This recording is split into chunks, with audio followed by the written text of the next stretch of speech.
third start since being reinserted into the rotation. He was working out of the pen earlier this year.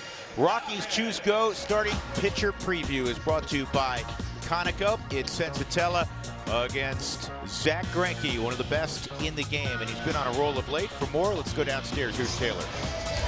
Hey, Drew. Yeah, we're going to talk about Antonio Sensatella, as you mentioned. It's his third start. His previous two, we kind of saw a tale of two different Antonios when you look at the numbers. When you start off, you go back to that Giants game, 7 shutout innings, 4 strikeouts. He was rolling. And then he goes to Seattle, and he had a season-high 6 runs in 6 innings pitched, headlined by the home run to Ryan Healy. But Bud Black really not nervous. He said it just came down to one missed pitch. I mean, what a difference one pitch can make in an outing. One big blow, that's where power comes into play. So, again, we're hoping that, he can, obviously do what he did against the Giants and do what he did most of the game against the Mariners. And when he's talking about doing what he did, it's when his fastball has life to it and that breaking ball comes into play as well. Drew? Yep. Sensatella will have to match wits with the terrific Zach Greinke, but the Rockies have a history, a positive one against Greinke. We are set for baseball. It's Colorado, it's Arizona. Come on back to the desert with us.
You will see it for long.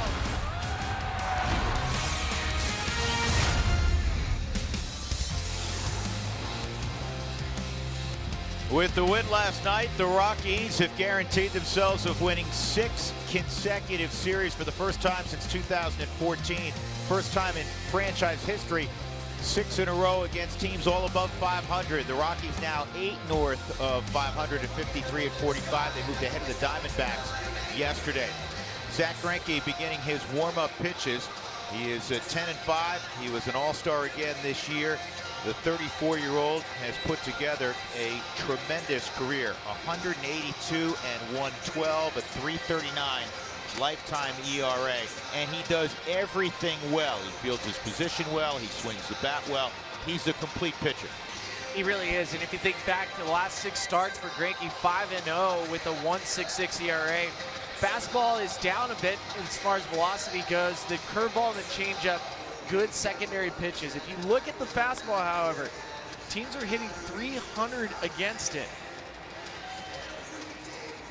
For Greinke, it's about establishing command early. We know he can basically locate a pitch anywhere he wants it, and he will throw off-speed pitches in virtually any situation and any count.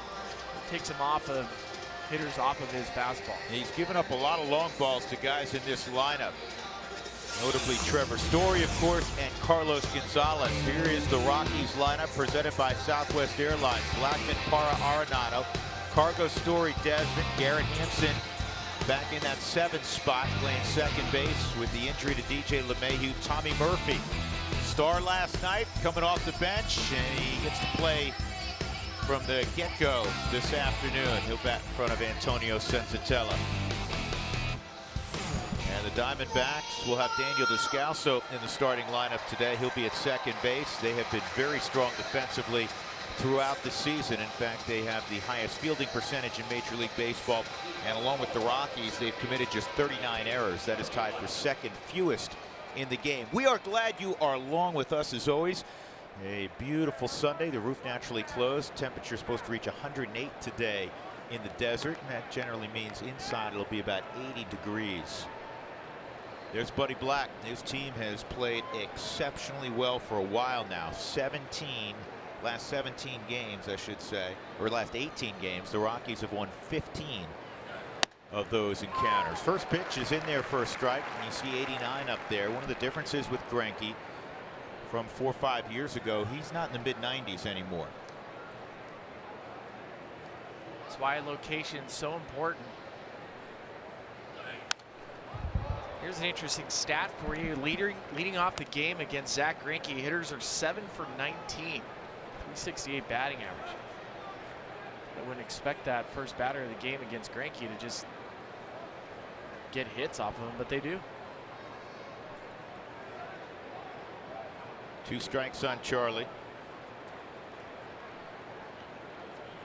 15 for 55, a couple home runs against Greinke. He runs that fastball off the plate. His command is outstanding. It has always been one of his strengths, and also his baseball intelligence. Not to suggest he's not intelligent overall, but he is a master on the mound. 1 ball, 2 strikes.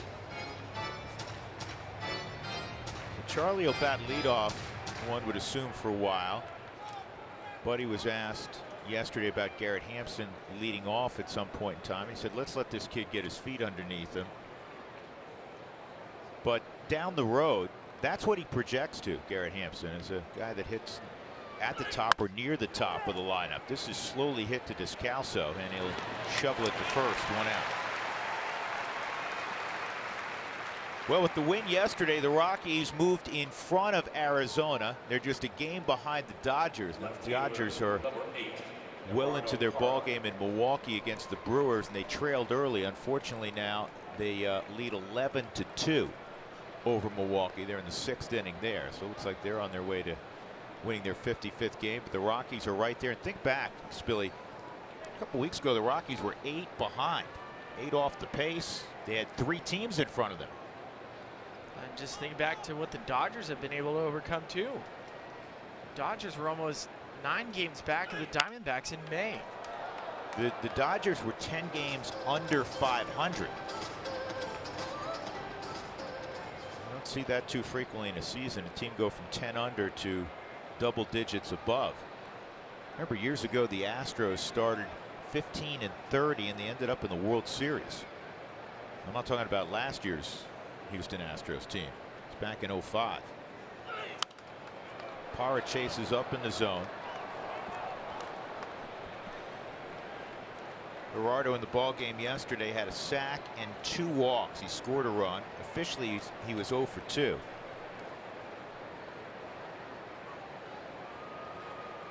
He's hit .304 lifetime against Greinke.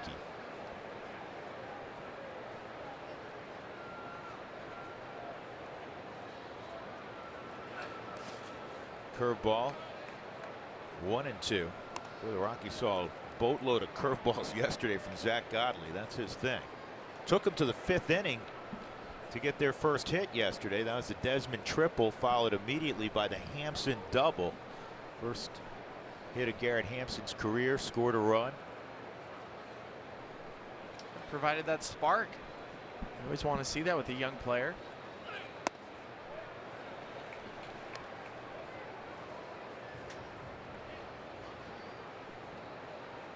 It's in line on Godley yesterday. Rockies finally got to him.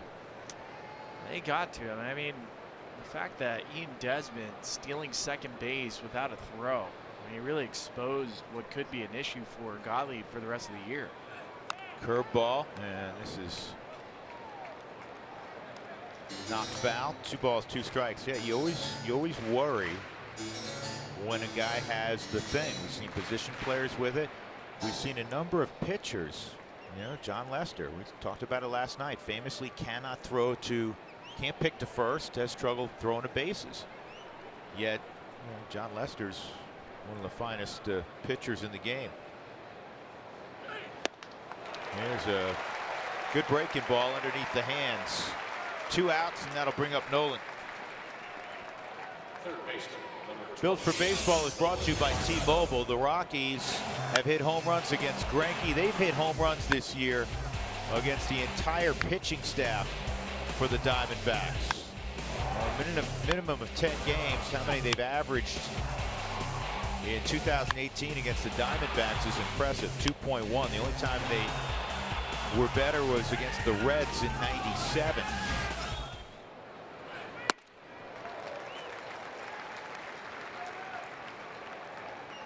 Nolan, interestingly enough, in 53 at-bats, hitting .264, but has never hit a home run against Greinke. That should change. He hit 2 on Friday night. Nearly hit 1 yesterday. Got under one just a smidgen in the 7th inning.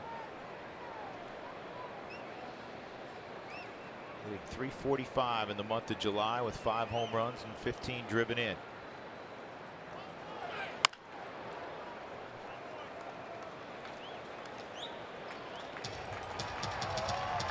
We talk about this all the time as a hitter when you're facing a pitcher like a Greinke that has the ability to pitch both sides of the plate, use secondary pitches at any time to try not to think along with what could be coming. Don't put yourself in a box trying to guess location, trying to guess pitch. You're better off trying to shorten up the swing, not being afraid to get jammed.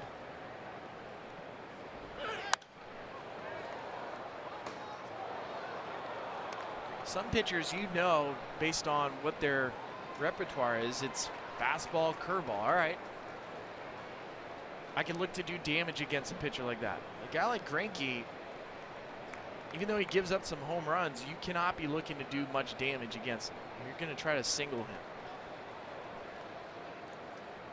Shakes to the slider here, ahead 1-2. Greinke's a true pitcher. He really is.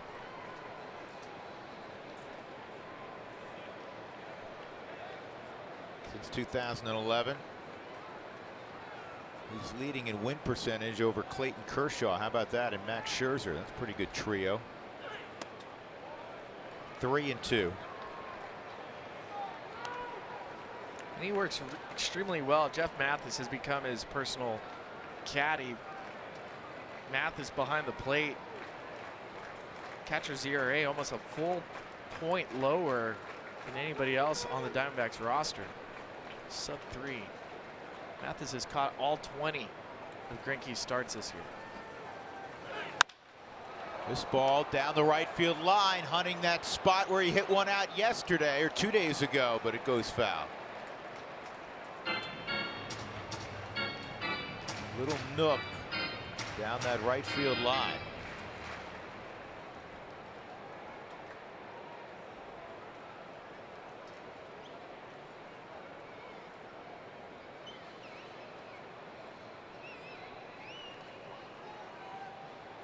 Here we go again, 3-2. Ball 4. That was a pretty good pitch by Greinke. Called ball 4 by Ramon De Jesus. So a rare walk from Greinke will allow Cargo to hit. And Cargo has put up extraordinary numbers against Zach Greinke. For the Win is brought to you by Pizza Ranch. Zach Attack, Story, and Cargo, who's coming up right now, have combined for 10 home runs versus Zach Greinke. You'd like to see them add to their totals. They'll be hitting back-to-back tonight. Cargo hitting 4th, Trevor hitting 5th. Just make sure when you have numbers like that against a certain pitcher, you send the limo to his house, make sure they pick him up and get him here on time.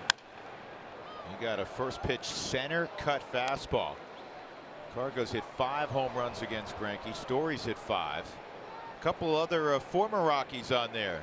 The Giambino, Jason Giambi, Mark Reynolds has hit 4.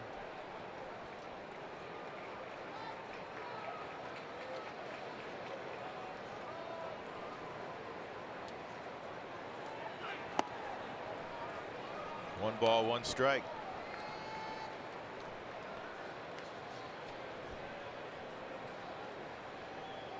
Sure, Cargo asked Trevor, did you send the limo to Zach?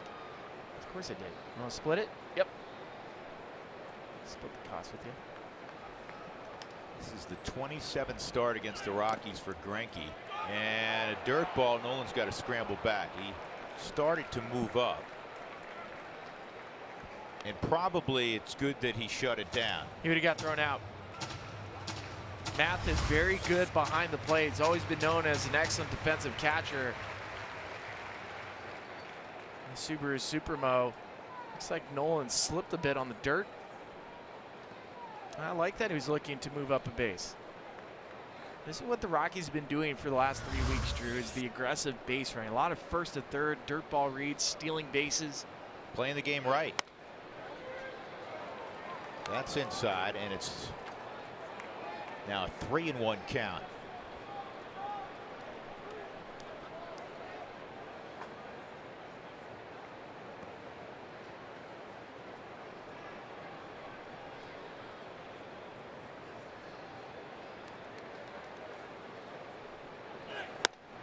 Boy, that is a nasty pitch. It's a changeup. It doesn't. It's not, 8-10 miles an hour off his fastball, but it's enough, and it sinks. Look at that. That's at 88. It's a pitch that it averages about 86 miles an hour. It's 3 miles an hour off the fastball, to your point, but hitters are hitting 173 against that pitch. 3-2. Curveball, and he got him. Rockies lead Nolan at first. Antonio Senzatella time when we come back to Chase Field.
And here's Antonio Senzatella out of the stretch with his final warm-up pitch, which is customary. It'll be just his third start this year.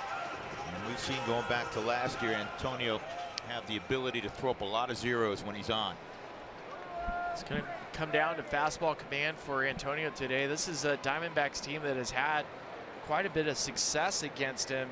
11 innings pitched, he's given up 11 earned runs. The changeup is becoming a weapon for him. It's a pitch that he's started to develop a little bit better in the minor leagues. That's well located on the outside corner. 0-1 on Peralta. Peralta came off the bench and pinch hit yesterday. He had 4 hits on Friday. He's 4 for 6 in the series. See that slider mixed in quite a bit more in the occasional changeup.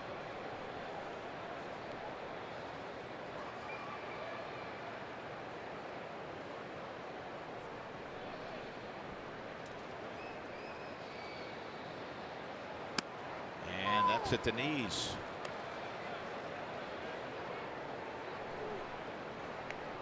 If you live down there with your fastball, and Senzatella's fastball has always got on hitters, he'll have a lot of success today.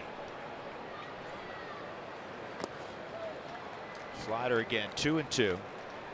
And his fastball will range from 92 to 98. I mean, we've seen him, when he wants to, reach back and get the upper 90s.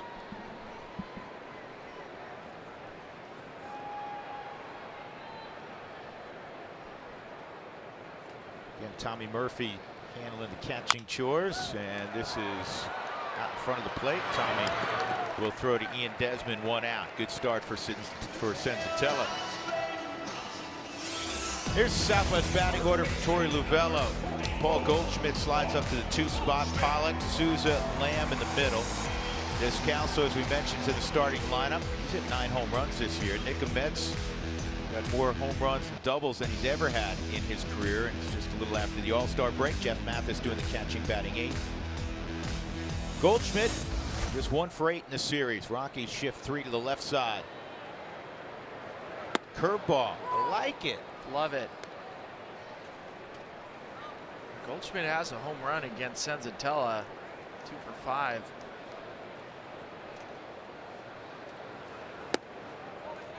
Curveball, slider. So it's 1-1.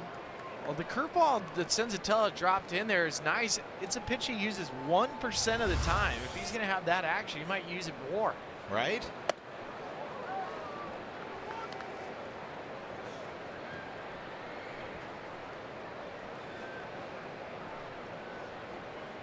Two and 1. That's what we typically tell pitchers. Even if you don't like that pitch, but you have it, use it. Good pitch. Right at the bottom of the zone, 2-2. Yesterday, the Rockies struck out Goldschmidt 3 times. All 3 times looking. Well, they're not following any pattern that Goldschmidt's been able to figure out.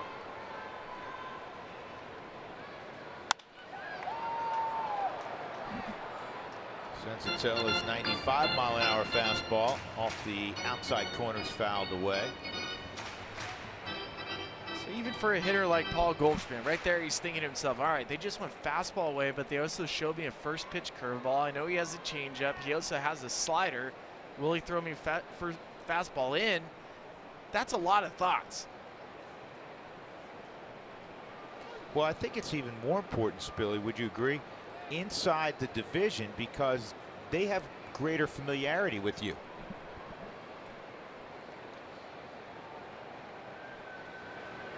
And he strikes him out with a mid-90s fastball. 2 outs. They just done such a great job against Goldschmidt this weekend of keeping him off balance. Here's a fastball on the outside part of the plate, just blows him away. They just beat him.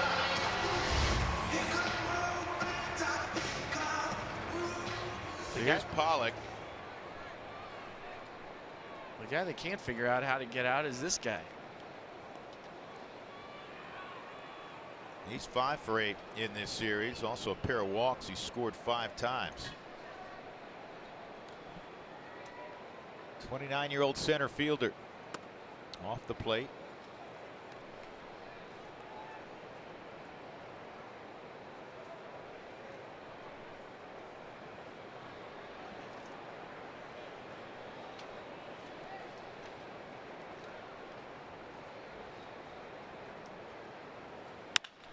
And this ball's lined to left. It's going to stay in the park, but it's going to run to that corner. So a 2-out double for A.J. Pollock.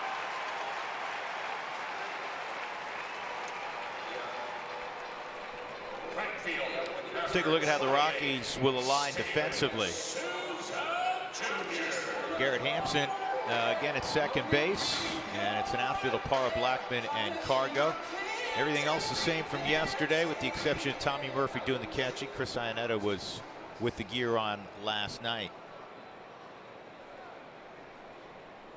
Steven Souza.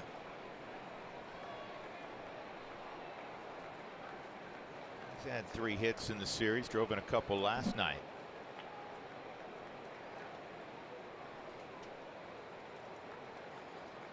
Actually watching Souza today. Not a lot of teams take batting practice on Sunday on the field, and Diamondbacks are no different. Souza was doing a drill on the field with Humberto Quintero, who is the bullpen catcher for the Diamondbacks. They were using a soft, squishy baseball from about 15 feet, and Quintero was throwing as hard as he could, and he was taking batting practice with a squishy ball. Really? It almost looked like kids playing. Kids, yeah, because but it was a drill he was doing. Really, yeah. I was going to say, because especially younger kids, there aren't cages on those small fields, and so they'll hit wiffle balls or balls that won't travel very far. This is pulled to left, and it's fair, and it's going to bring home Pollock. It's going to be back-to-back doubles. Senzatella got the first 2 guys out impressively, but not the next 2, and the Diamondbacks have a 1-0 lead.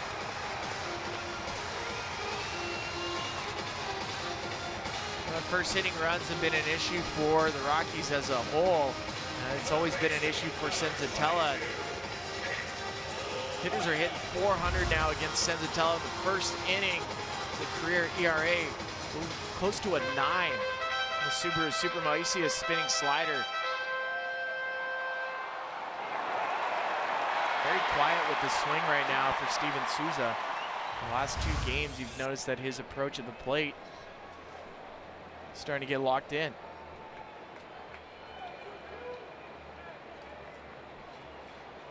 Here's Jake Lamb, just 4 for his last 32. He's 1 for 5 against Senzatella in the past. That's the 86th run the Rockies have allowed in the first inning, which is by far the most in baseball. Last year, in 162 games, the Rockies allowed 85 runs in the first inning. So in game 99, they've already allowed 1 more in the first inning than a year ago through 162. I think they're getting close to maybe trying out what the Tampa Bay Rays have done. Use a relief pitcher to open the game, just get through the first.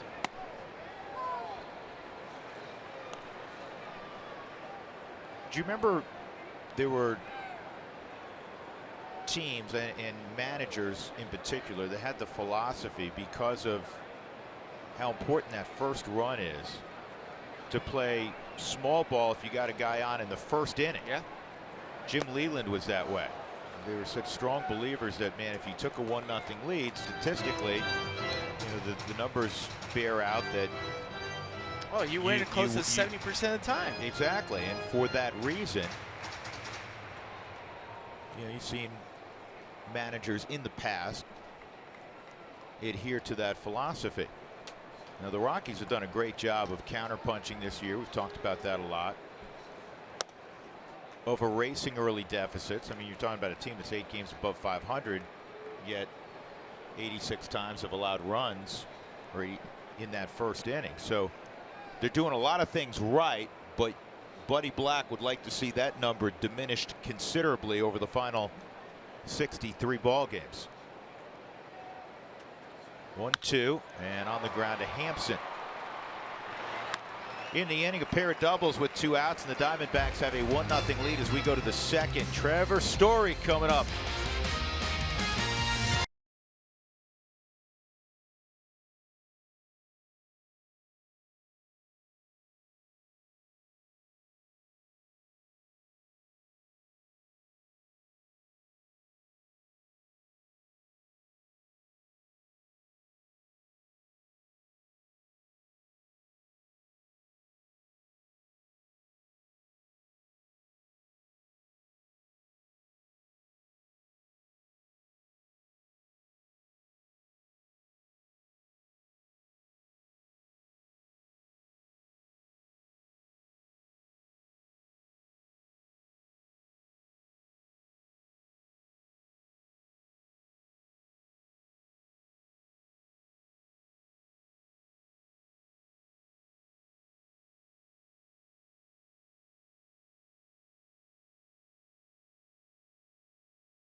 Trevor Story coming up to bat for the Rockies. Story fresh off his first All-Star appearance in the middle of a 12-game hitting streak. I had the chance to sit down with him in Phoenix about what his goals are for the second half to build off of what he's already done. I just really want to stay with, my approach. And I think that's the battle that, we fight every day. One pitch can kind of, send you away from your approach. And it's such a mental game, and, that's one of the things that I've learned last year. And, I've really taken that into effect this year, and, staying away from the physical part of it more so, and, really relying on my mental strength is what I really want to do.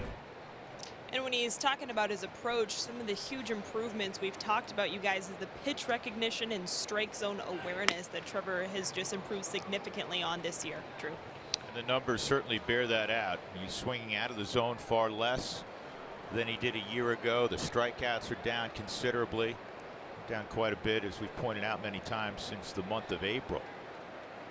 1-1. And you could certainly make a pretty convincing case, if you wanted to litigate it, that Trevor Story the last 2 months has been the most productive hitter in baseball. That's an argument, and it's a good one. Matt Carpenter might have an argument against it. The last few days. I think Carpenter's been pretty good for the last 2 months too, but I agree. I think with Trevor Story, the talent, the physical tools have always been there. And it's just maintaining a quality approach at the plate, not getting too big, trusting your hands. Well, as the hit tool has come on, not the power tool, the hit tool, where you're talking about a guy who's now hitting in the 290s. Trevor Story is a 5-tool player. We know he can field, we know he can run, we know he hits for power, great throwing arm. Greinke wins this battle, but he brings 5 tools to the field every day. And the other one that you have to have in this game, that he alluded to in the conversation with Taylor, the mental tool, so underrated, isn't it? This game is so humbling, and trying to maintain confidence over a stretch of 162 games is very difficult. Very difficult. 0-1 on Desmond. As Trevor alluded to it, one pitch can change your entire feeling of what your swing is. Whether you're late, you get beat, you miss a pitch. You miss a pitch that you've handled before, and you start thinking, well, what happened? Did I lose it? Is my timing off? Are my hands in a different spot? Am I not seeing the baseball? And once you start thinking like that, you go down a path you don't want to go down. And Desi on 3 pitches is gone. He must have been looking for something else. That was center cut. So 4 strikeouts, so the first 6 batters faced. So that'll bring up Garrett Hampson, and again we review some of the highlights from last night. Hampson's first major league hit, a double off the left field wall to drive in Ian Desmond. And he had a couple of superb plays defensively.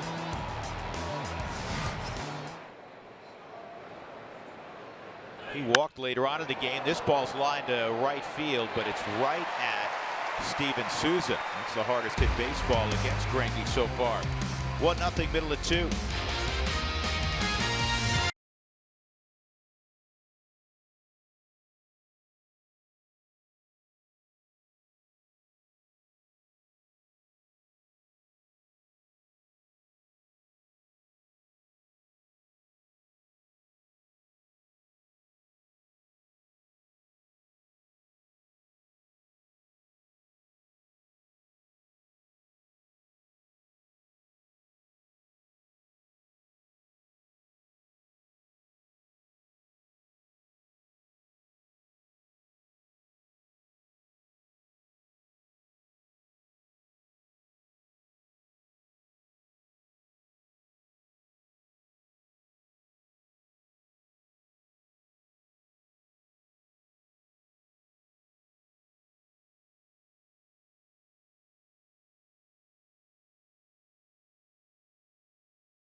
It's brought to you by the 2018 Toyota Tundra in your hometown, Toyota stores, by UC Health, Live Extraordinary, and by Southwest Airlines. Low fares, no hidden fees. That's transparency.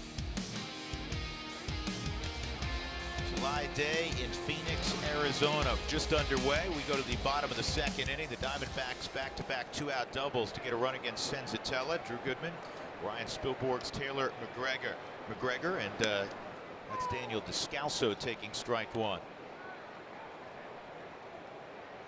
Descalso, Nick Ahmed, Jeff Mathis, 6, 7, and 8 for Arizona. Rockies have won 7 consecutive ball games. Longest win streak of 2018.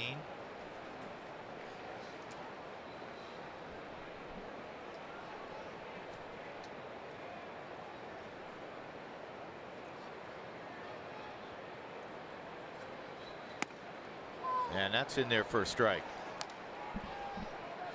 Been impressed with Descalso, how he's changed his game over the last couple of years. 19 home runs with the Diamondbacks.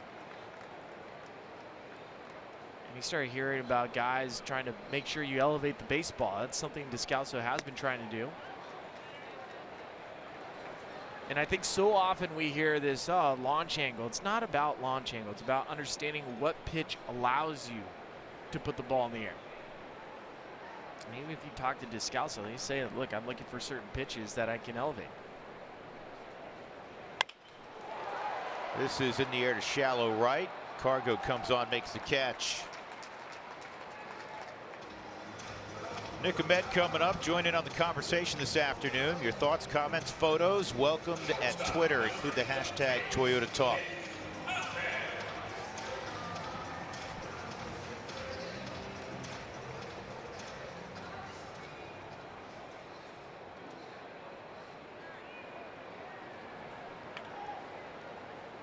Here's another player that's gotten better. He's gotten a lot better, and I've talked to him about it. I said, what did you do different? There was a period of time where if you saw Nick Ahmed taking batting practice, and he would probably say the same thing to you. You couldn't tell if he was a position player or part of a starting pitcher. Like, his swing looked like a pitcher's swing. It was inconsistent. There's no power behind it, and he knew that too. He was always considered a very good glove guy, poor hitter. Let's look at the numbers bear out. And so this offseason, he said he just wanted to make sure he got his bat on plane, stayed on plane, and that he didn't spin out.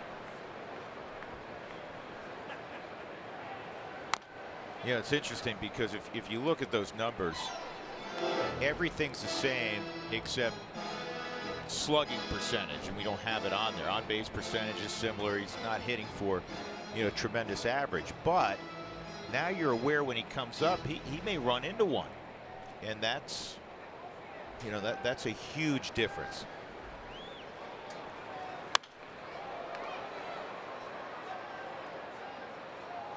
Yeah, he's on pace to hit 20 homers. 20 homers, and got a 20 homer slick fielding shortstop. There's value right there. There's a lot of value. And the longer and longer he gets opportunity, just like a Brandon Crawford, the average will start to creep up as you start to figure out the league and understand these are the guys and this is how they try to get me out. Murphy trying to steal that pitch. It was low. 3-2. Diamondbacks will go on the road tonight after the ball game. They'll be in Chicago the next 4 days to play the Cubs. Murph trying to get the shake. Dummy shake, if you will. This is not going to be caught. I think Cargo thought he was going to have a play the entire way until he got to the padding. Needed another couple of feet.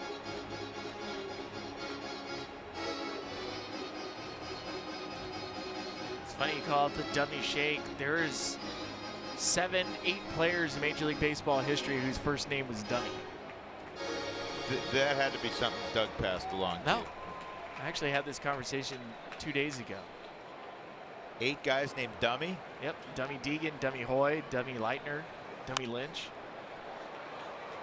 Dummy Murphy back in 1914, Dummy Stevenson in 1892, and the great Dummy Taylor between 1900 and 1908. Throw the ball, Dummy. You gotta be kidding me. By the way, if you do look up on Baseball Reference and you type in Dummy, then you press enter, the first one that pops up is Eric Burns, because he was known as a crash test dummy. This is fouled off.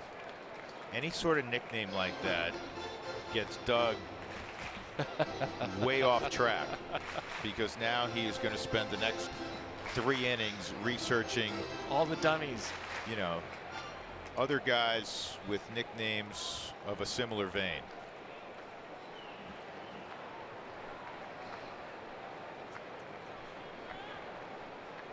Really? That ball's lined for a base hit to left.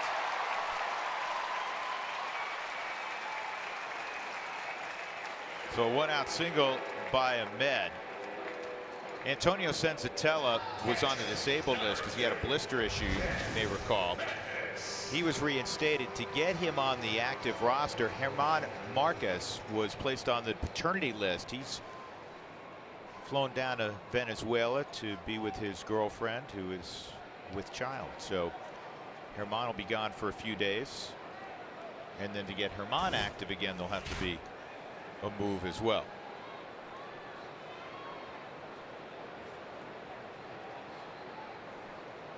Here's Mathis, and that's line to Nolan. Double play at first. They double off Nick Ahmed. End of inning. It was a rocket, but right at Arenado. Quickly produced 2 outs. You always got to be aware if you're a base runner, anything hit to Nolan.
StatCast AI is powered by AWS. We'll look at the numbers.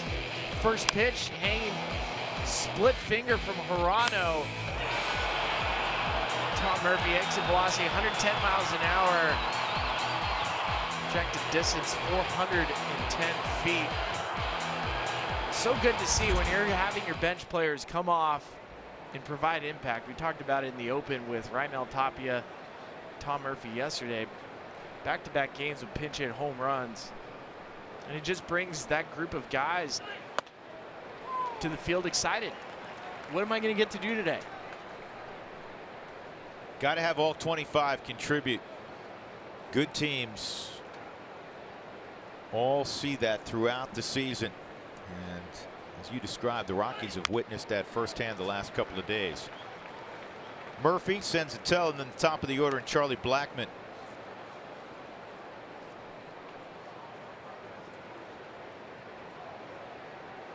What also has been neat to see is when those home runs have occurred.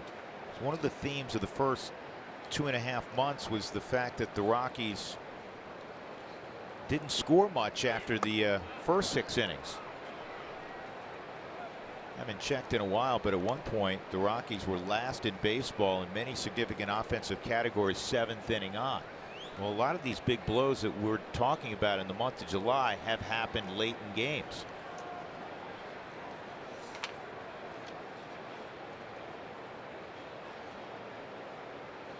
One, two, and Murphy pops this one up to Souza in right. And the former infielder makes the catch, 1 out.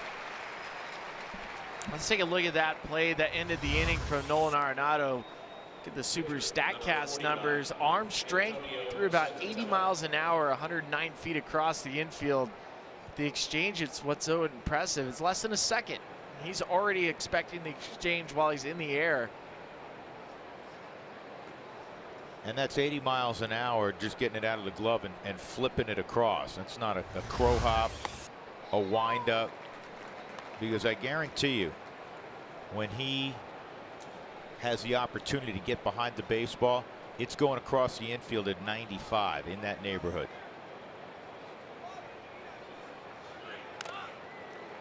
Two strikes on Senzatella. Well, true to form, Zach Greinke's just pounding the strike zone. He has faced 9 hitters, and he's thrown strike 1 to all 9. Is that good? We always talk about this. Get ahead, get ahead, get ahead. And I know you're a big believer, and I would concur. The stats back it up. If you put that first pitch in play, you're going to hit for a pretty high average. Zach Greinke, like every pitcher, knows it's important to get ahead. He truly does. Think of where an at-bat goes when it's 0-1 versus 1-0. And it's not like he throws first pitch fastball every single time. That's the difference, is that he's willing to throw any pitch. You know, command of his entire arsenal.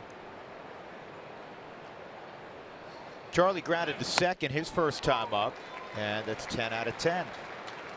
That's the exact same pitch he started the game with, a fastball kind of up in the zone, quite honestly, on the outer third. And he gets ahead of Charlie with that right there. Backed it up with a changeup, 1-1.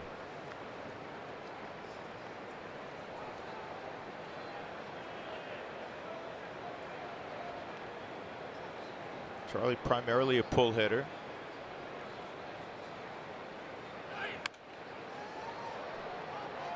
One and two.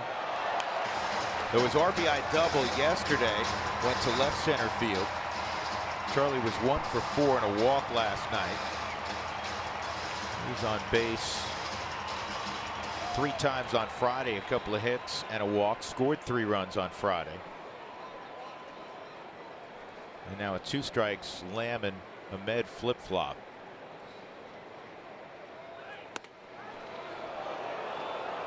Two and two.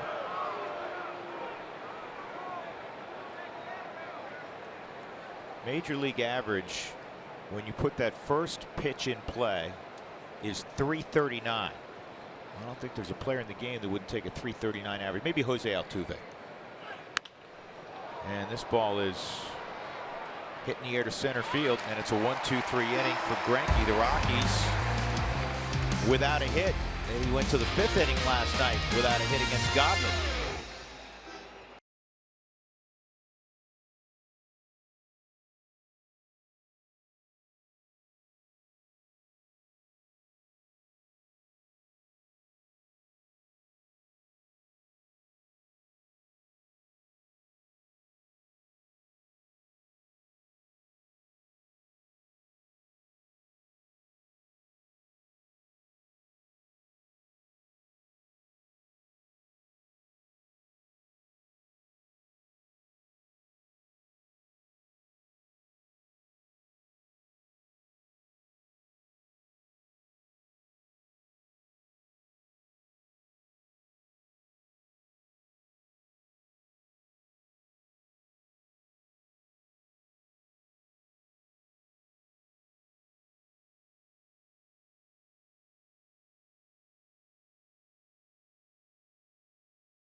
feature him in our Century Lake High Speed Challenge question.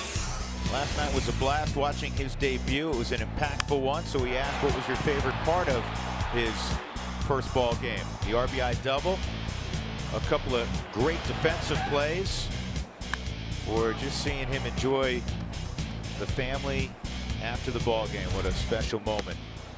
First pitch sends Atella to Greinke's in there, strike one. A reminder, go to AT&T Sportsnet RM on Twitter to cast that vote. And we'll show you the results during our post-game show. What a night for the family. And that's in there for a strike. Backup slider 0-2 on Greinke. Greinke, when he first signed, he was the National Player of the Year, Gatorade National Player of the Year. And he signed, and they had him as a pitcher and a shortstop. That's not a good breaking ball. It's hit a long way to left. Parr is going to track it down. And fortunately it was Greinke and not somebody else, because that was, and Senza knows it, that was left up in the zone. One out. But when he signed, he was still a shortstop part of the time. He spent one day at shortstop. Love that story. And he took his glove and he flipped it to Andres Blanco, who would eventually reach the big leagues also. And he said, "I'm done." He goes, "I'm just a pitcher only now." He is self-evaluated, and I think made a wise decision. Peralta flies out to Parra. Has he ever? And we always talk about athletes who were mentioning last night with Garrett Hampson, who was a point guard throughout high school. Well, Greinke was a little different. He was a tennis prodigy growing up. He loved playing tennis. I actually talked to him about it weeks ago, asking him about tennis. I was like, "Are you glad that you went to baseball and not to tennis?" He was like, "Well, yes and no." He doesn't play tennis anymore because it hurts his elbow. And he said when he played tennis, because it was always a singles match, he would get extremely nervous. And he just didn't like the feeling he felt as a tennis player. So he moved on. 97 and 95, and it's 0-2 on Paul Goldschmidt. Well, he obviously, knowing his background, watching him play all these years, how he moves around, tremendous athlete. Tremendous athlete. 0-2, and he went right after him again. Struck him out that way in the first. Goldie has 17 at bats against the Rockies at Chase Field this year, and he has struck out a dozen times.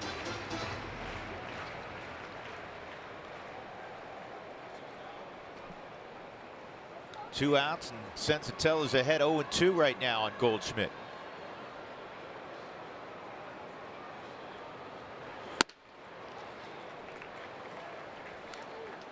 One and two as the 97 missed. Goldschmidt had a huge month of June. 364 average, 10 home runs, drove in 23. He was the player of the month in the National League in June.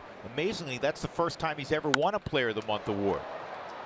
Remember when I read that, I was like, that can't be right. Paul Goldschmidt, right?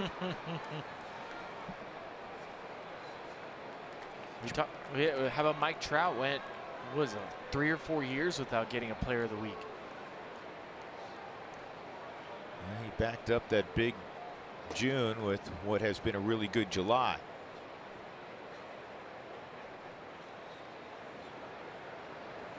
I think he can hit in any month.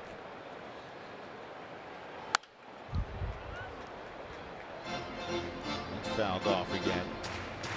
Remember in the WBC, Spilly?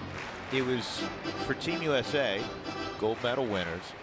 The first baseman available to Jim Leland were Paul Goldschmidt and Eric Hosmer. And Hosmer got hot, and it was Hosmer who played the vast amount of time at first base. Majority of the time. That is a pretty good slider. 2-2.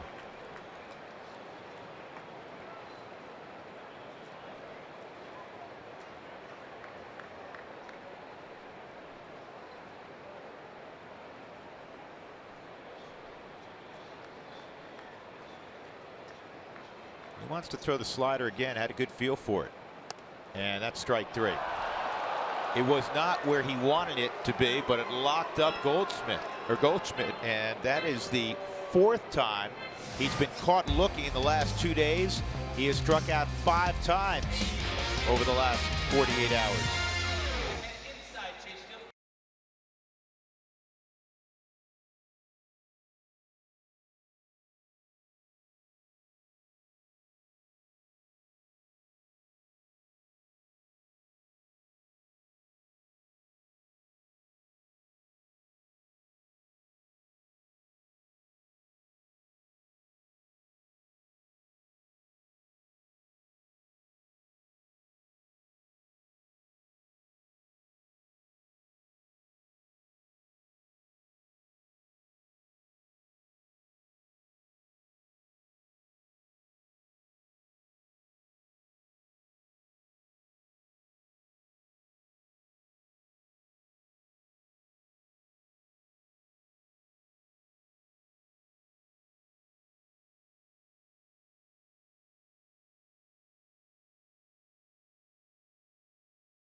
Team Sportsnet is brought to you by Subaru. Love, it's what makes a Subaru by Papa John's. Use the code ROXWIN for 50% off pizzas at papajohns.com the next day. And by Wells Fargo customers, get your 2-for-1 Rockies club level tickets by visiting wellsfargo.com/Rockies. Spilly, that's the Grand Canyon. It is? Yes. 1-0 Arizona. Have you ever been? I have. Amazing, isn't it? I've been tempted to do that skywalk. You hear about that? No. It's where they have, I think it's plexiglass, and you can walk across a portion of the Grand Canyon. Obviously not the whole thing, but you can walk across and see the canyon below you. How big are the railings on either side? I don't know, but I don't think I could do it. I need large railings. We're going to ask Ranger Dougie here if he well, that's a good pitch. 0-2. Doug backpack to the bottom. He's handing me a note, so I'm just reading it, folks. Doug backpack to the bottom, 7,000 vertical feet. I will tell you, for those that have not been there, even though all the photos we've seen are spectacular and remarkable, it doesn't do it justice until you go there. It's really, it just blows you away. Good eye. 1-2.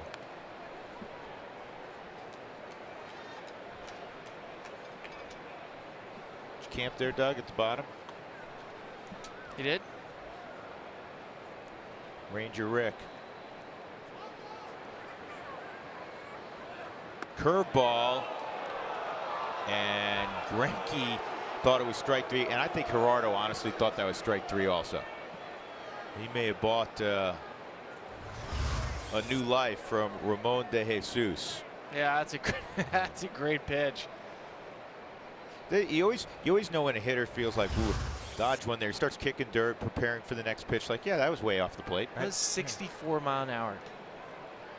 You know what that reminded me of? Remember when Gagne was throwing 98 and then dropping in a mid-60s curveball? 2-2.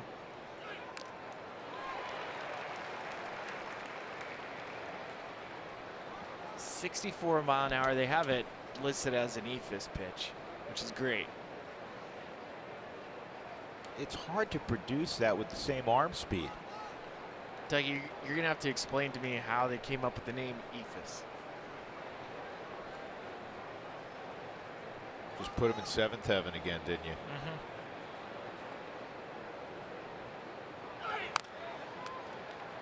Parra battling away. Greinke, remember his first year in Arizona? A lot of struggles. Well, the last 2 years, Spilly, he's 17-2 at Chase Field with a 2.77 ERA. It's over 28 starts.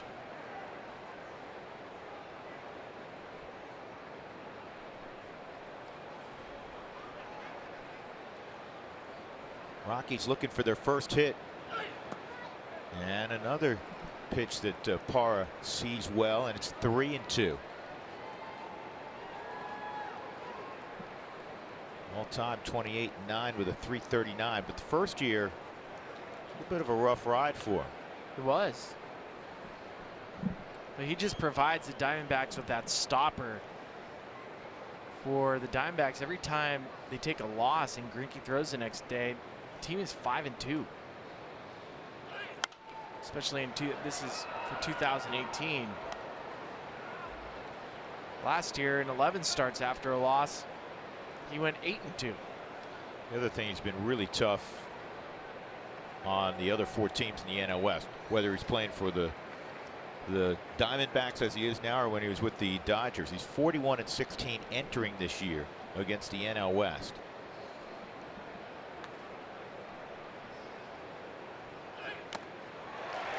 And he wins the battle with Parra. It was a good battle, 1 out, and that'll bring up Nolan. Fans, when the Rockies score 7 or more, go to participating Colorado Taco Bell locations the next day between 4 and 6 and get your Rockies tacos special. Live Mas at Taco Bell. Nolan drew a walk his first time up. It's the only base runner so far for the Rockies. He has struck out 5. Greinke averages this year slightly more than a strikeout per inning pitched. And this ball lined but caught by Lamb.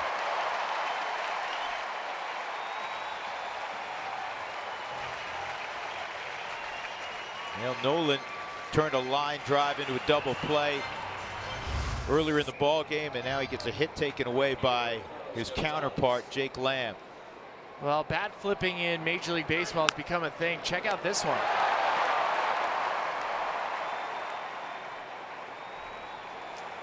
I have no problem with bat flipping, especially on outs. I don't have a major issue with it when you hit it out of the ballpark. Yeah, I think it's great. High, ball 1 on Cargo. Cargo struck out on a curveball his first time up. You know, on that subject, you know, I'm old school, as you know, in a lot of ways. I don't believe in showing other guys up, but showing a little personality if it's legitimate, celebrating, not trying to put it in somebody's face. I have no issue with that. And the game probably, you know, to appeal to the younger generation, that's okay. It should be okay. Do you know how hard it is to hit a home run in the big leagues? No idea. How hard it is to get a hit in the big leagues? League average is 247. It's getting harder, I know that. Should be able to enjoy it.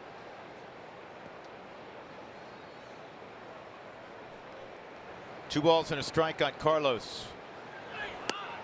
And that's at the knees.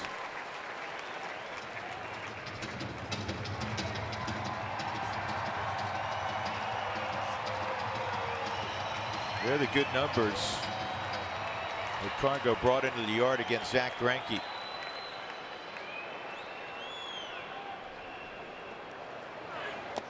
And he got him to chase a curveball again.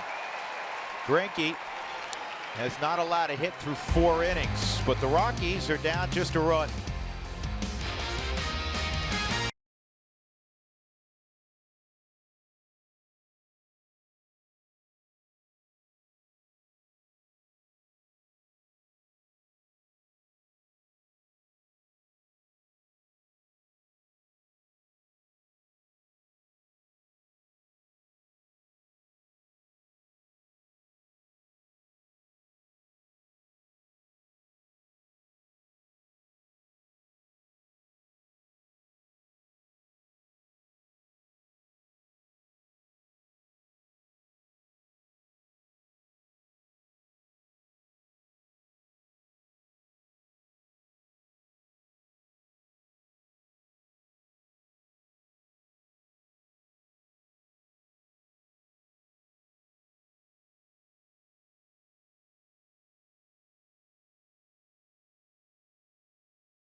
fourth, Antonio Zenzatella on the mound. Now Zenzatella brought up to the big league level on July 3rd when Chad Bettis was placed on the DL with a blister to his middle finger last night. Chad Bettis made moves, rehab assignment, to see how close he is to coming back. He went 4 innings, 2 runs, 5 hits, 1 home run with 4 strikeouts. Now, unfortunately, they pulled him in the 4th inning because that finger was starting to flare up where the blister had been, but he said they have no timeline as to when his next start will be or when we should expect him back at the big league level. Guys. Well, we'll just have to keep monitoring that. 70 pitches in, the finger flared up to some level of discomfort that shortened his outing. Rockies, have John Gray back in the rotation. John will pitch against Houston on Wednesday.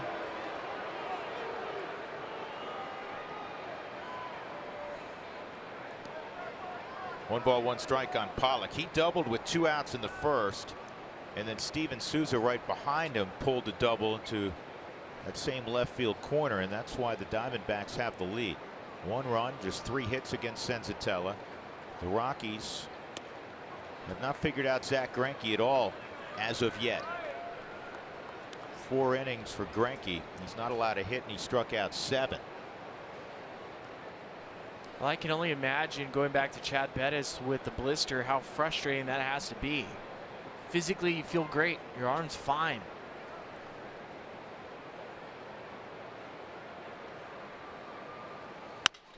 This is a ground ball to Nolan. He'll get behind this one and fire over.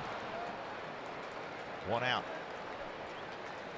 Manage your dream team in franchise mode, plus get weekly stats, roster updates, and more. RBI Baseball 18 is available now. Learn more at RBIGame.com. Rated E for everyone.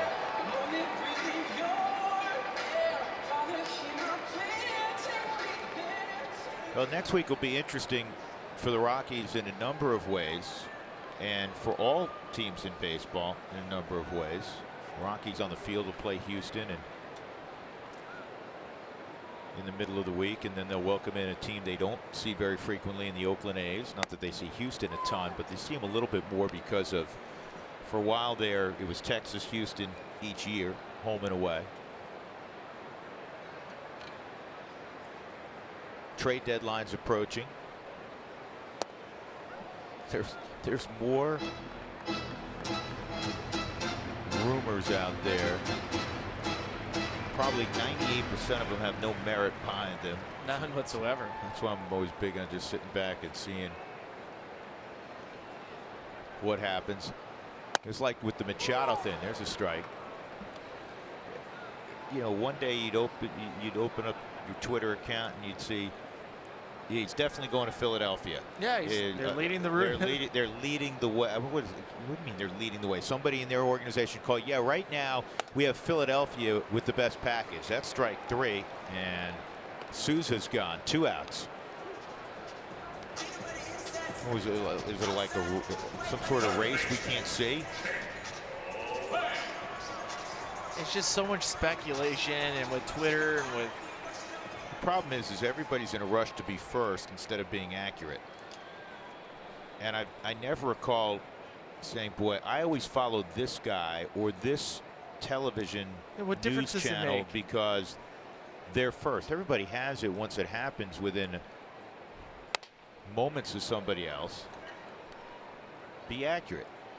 Well, now if you're looking at like MLB TradeRumors.com, they'll list the people that had it first and then the order of who was able to break the story. Lamb takes a strike, 1-1. I remember at the winter meetings, you and I were at the winter meetings, and Jeff Bridich would have a daily kind of little news conference with us.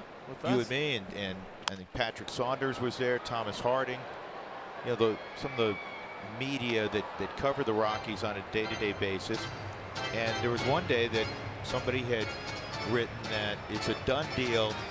Greg Holland is coming back to the Rockies. And they had money and everything, terms, years. And so somebody brought that up to Jeff, and he said, well, that's news to me. And as it turned out, it was not true. But somebody put it out there as fact. It's amazing.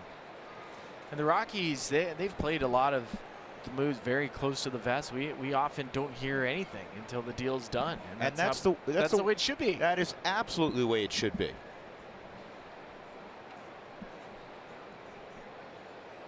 Two and two. Yeah, you and I'm going to speak for you here. On our Twitter accounts, people will periodically say, hey, are the Rockies going to make a move? Do you see them going after this guy or that guy? That's not what we do. We're not privy to that. And if somehow we ever were, you better keep it to yourself. That's because it's a player's livelihood. Absolutely. There's 25 guys on the current roster. It doesn't benefit a front office. That pitch misses. It'll be a 2-out walk to Lamb. It doesn't benefit a front office to leak information. The people that need to know,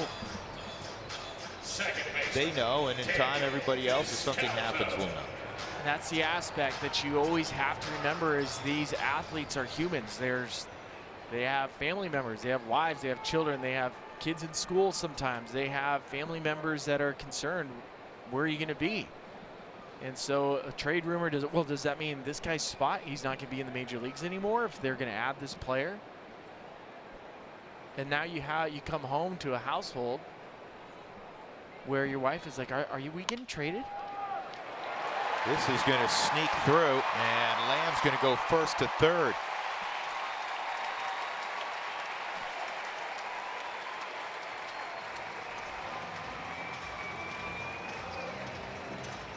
Descalso didn't hit this very hard. He just hit it in the right place. And just like the first inning, the Diamondbacks mounting a rally with 2 outs and nobody on. The walk to Lamb. Nice single for Descalso. Hampson giving great chase to it. Still wouldn't have had a play if he even fielded this.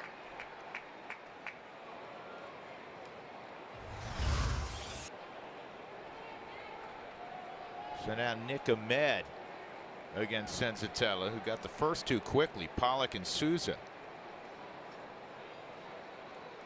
Greinke's pitching. Not that you ever want to give up runs, but get that third out right here.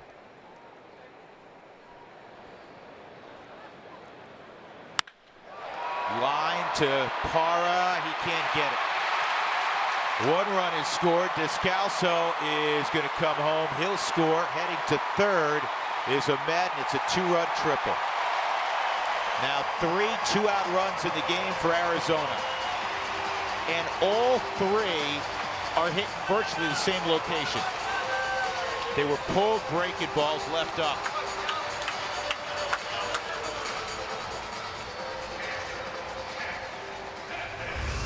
Two-out RBIs are backbreakers. Senzatella knew it right as soon as he threw that pitch. It was a bad one. Parra does his best to make a play, but at the same time, leaving his feet gave Descalso the opportunity to score from first. The Subaru Superman. I'll still take that. I'll take the effort from Parra.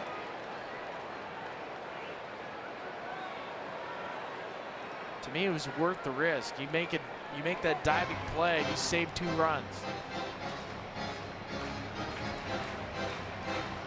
They lead the league in triples.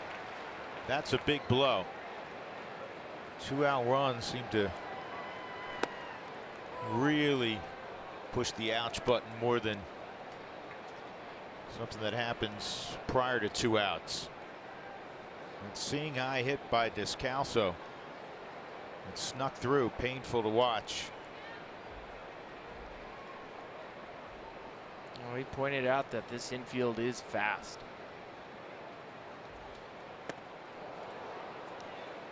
Two strikes on Jeff Mathis.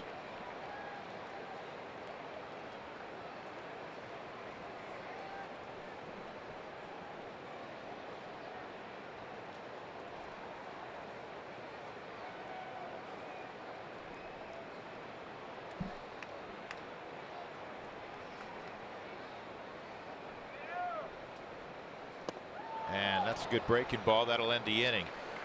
A walk to Lamb with 2 outs. How many of those have scored in this series? 3-0 Diamondbacks.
The club, the celebration of 25 years of Rockies baseball continues in the only way Spilly knows how.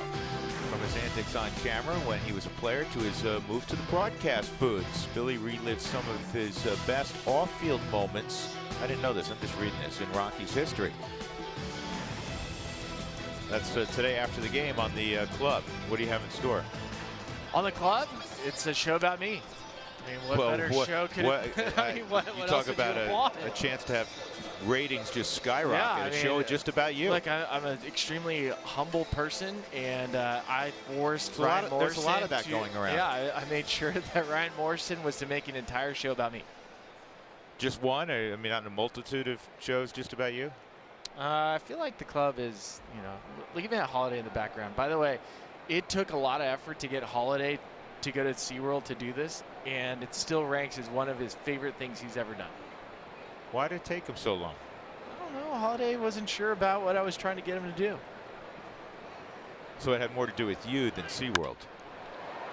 This ball's left up, and it's hit high in the air to right field. It's going to stay in the ballpark, and Story gave it a ride, but Greinke has retired the first and the fifth, and that'll bring up Ian Desmond. And the Rockies, it was the 5th inning yesterday. They had gone without a hit, and Ian Desmond tripled.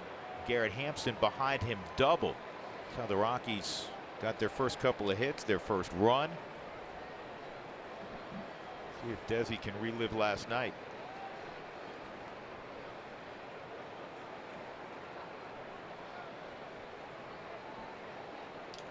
Story got a pitch to hit there. That was a hanger. Just missed it. How about Ian Desmond's ascent? In April, he hit 178. In May, he hit 215. In June, 261. And so far in July, he's hitting 339.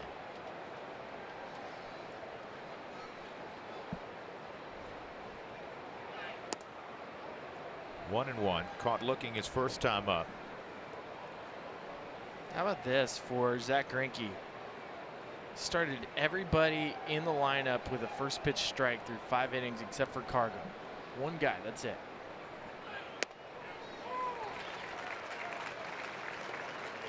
One and two.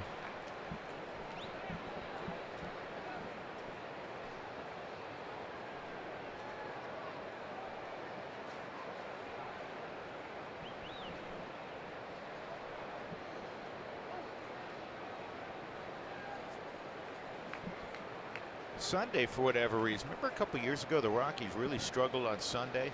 Rockies, of course, won on the walk-off last week against Seattle. Trevor's walk-off to win on Sunday. But this year, they're 4-11 on Sunday.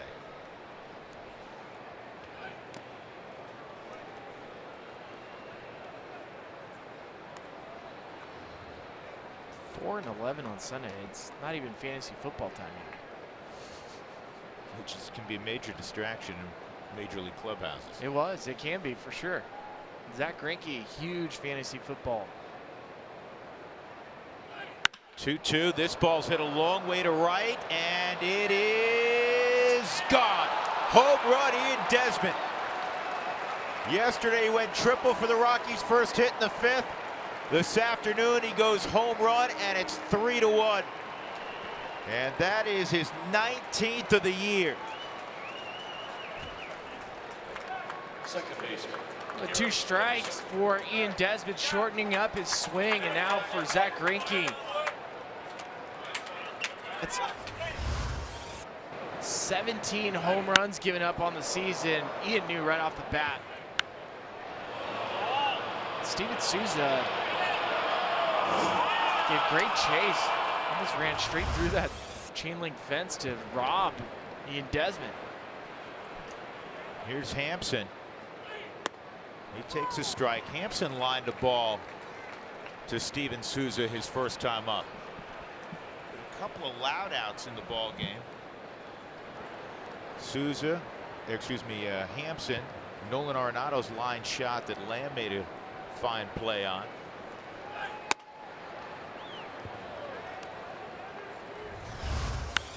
Desmond home run. Steven Souza, known for being a great defensive outfielder, former infielder in Subaru Supermo. How close he is to catching this.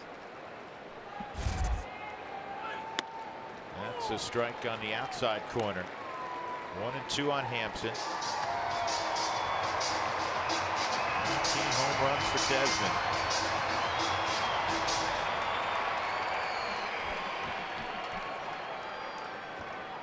His career high is 25 with the Nats back in 2012. I think that's going down this year. I think he's going to go down by a bunch too. Oh yeah, he's gonna hit 30 homers this season.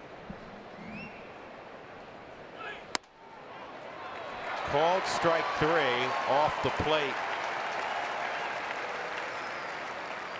Garrett won't say anything. He just got big time though. Catcher. Greinke got the star treatment and Hampson got the rookie treatment. This pitch is off the plate. Yeah, no question, that's off. But when you have that kind of command, and for Jeff Mathis, didn't even move the glove. 8 strikeouts for Greinke. 2 outs, Murphy at the plate.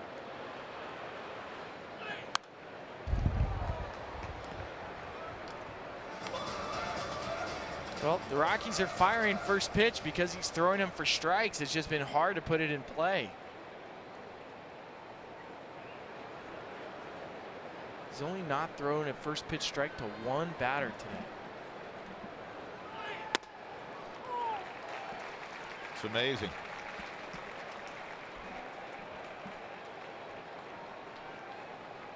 (16 out of 17). The Rockies with that home run have now hit a bomb in 14 straight games. It's their longest streak since 2015. And the 9th strikeout for Greinke, but Ian Desmond gets the Rockies in the hit category and the run category.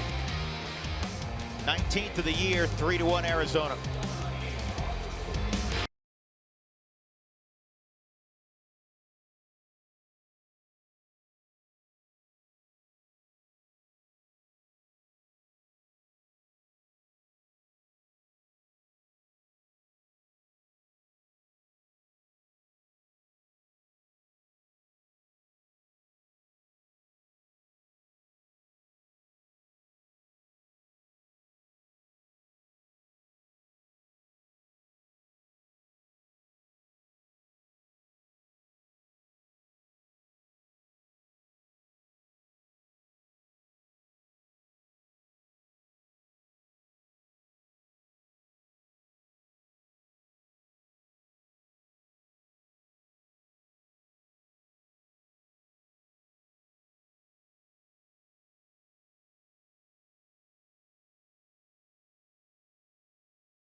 Sportsnet is brought to you by Southwest Airlines. Low fares, no hidden fees. That's transparency.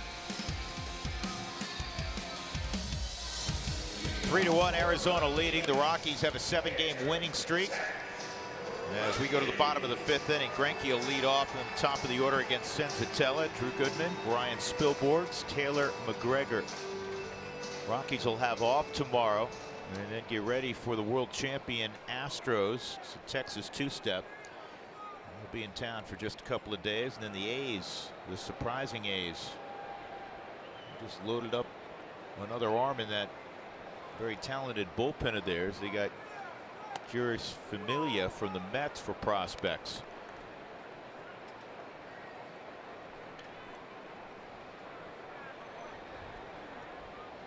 Now Greinke right behind that slugger for the Rockies, Herman Marquez. It's 6 straight seasons for Zach Greinke with over a 200 batting average. He's a career .217 hitter. Some stats that you might be interested in too, Drew. Currently has 3 stolen bases. Got 3 bags, right? So it got us thinking. It did. Bob Gibson had 5 stolen bases, which is the most since the end of World War II. In 1969, he had 5. Well, Bob Gibson, there's strike 3. Bob Gibson was a great athlete. Played for the Harlem Globetrotters. Right. Did you know that? Creighton basketball, yep. Yeah. Played at Creighton in hoops. So that's not a shocker. And that's, I mean, you think about it, that's significant. You got 5 stolen bases. Yeah. But you went further back, didn't you? Or actually, you got help going further back. We went back a long ways, but we're not going to go all the way back. I like the Blue Moon Odom back in 1972 had 4 stolen bases. John Blue Moon Odom. Another former Oakland A who with Vita Blue. Well, just like Blue Moon, the beer is made at Coors Field. Yeah. Catfish Hunter, that was quite a staff. Here's the 1-0. Hampson adjusted nicely. That had sideways spin on it because it was a jam shot. And Peralta's retired.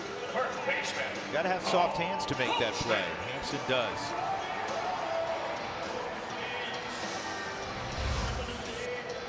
Take a look at how the ball spun. It hits the grass. Almost like a pool shot. You spin the ball. Being able to recover. Nice play by Hampson. Really nice play. Fluid actions. He's athletic. Nimble. Slider strike 1 on Goldschmidt. He has struck out Goldschmidt twice. Couple of hanging breaking balls that Antonio would like back right now. Especially the one to Nick Ahmed. 2-run triple last inning with 2 outs. And that's another dandy slider.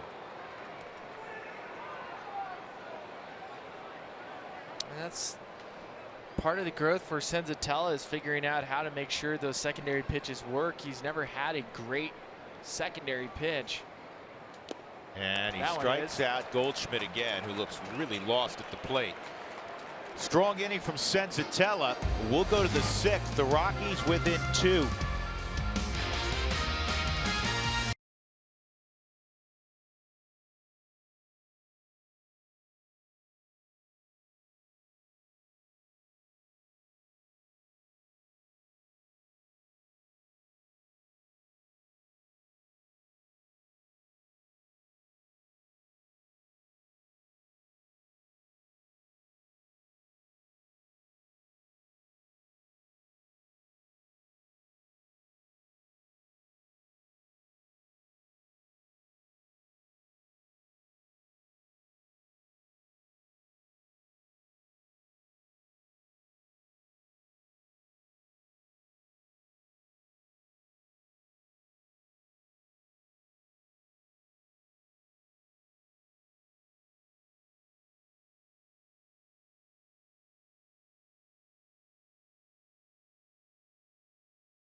There's a check of the bullpen card here at Chase Field, which will bring us to UC Health's Rock Your Routine. Bullpen pitchers have the chance to ride that thing in as they go to pitch. Yesterday, Sam Howard, Yency Almonte, and myself had the chance to ride it. I asked either of those guys if they would do it, and they said absolutely not. Those signatures you see right there are of the 9 pitchers, opposing pitchers, who have actually ridden that thing this season, and they have a combined 2.15 ERA. So I guess it might help you out a little bit, but the consensus among most guys is they don't want to ride it in. In fact, no one of the Diamondbacks has ridden it in this season, guys. It was one of those things in a boardroom, and there's never bad ideas, but somebody said, hey, let's bring back the bullpen card. And it got some nice attention. But I think from an athletic standpoint, you're about to pitch in a major league game. You can jog in, 300 feet to go to the mound, get the legs loose again. I wouldn't use it. Nobody's asking me to pitch in the big leagues, obviously, but I wouldn't use it. And I think everybody else, bad optics, man. Bad optics, but overseas in Japan, they use it almost every single day. I kind of like it. His Colin McHugh was the first. Has he done it since, though? Well, he hasn't been here. He's with the Houston Astros, so he hasn't had a chance. I saw Sean Doolittle write it in for a close situation. What's the other city that has it? Milwaukee. Milwaukee. Well, that's great advertising for On Track. Blackman with 1 out, 10 strikeouts for Greinke. So here's the 3rd time through for the Rockies. And a first pitch fastball for a strike taken each time by Charlie. See if he ambushes him here. Man, there's Greinke already thinking ahead of you. Throws a changeup.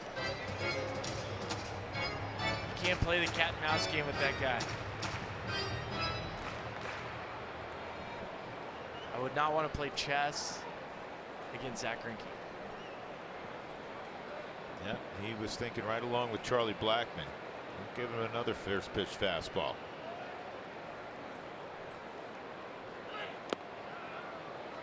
I guess right on the changeup in my mind. I was like, oh, he's probably going to go to changeup right here. So. But, you can say that up here, but would you have had the guts to sit on that? Probably not. I mean, I'm guessing changeup again. He went fastball.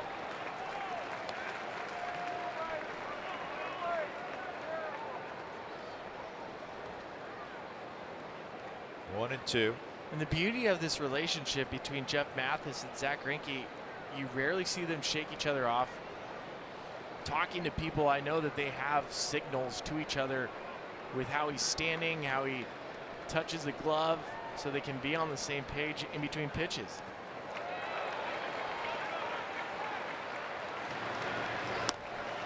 We've seen Greinke a ton over the years, and I don't want to say this is the best we've seen him, but it's probably, for me, top 3 or 4. Everyth's working. Left fielder, Gerardo Parra. 11 strikeouts. So remember, got an underrated curveball. Very underrated, very slow. The last one. We've already talked about the ephus earlier tonight. I had Doug look up how the name ephus came up. If I get a foul ball, I'll explain it to you.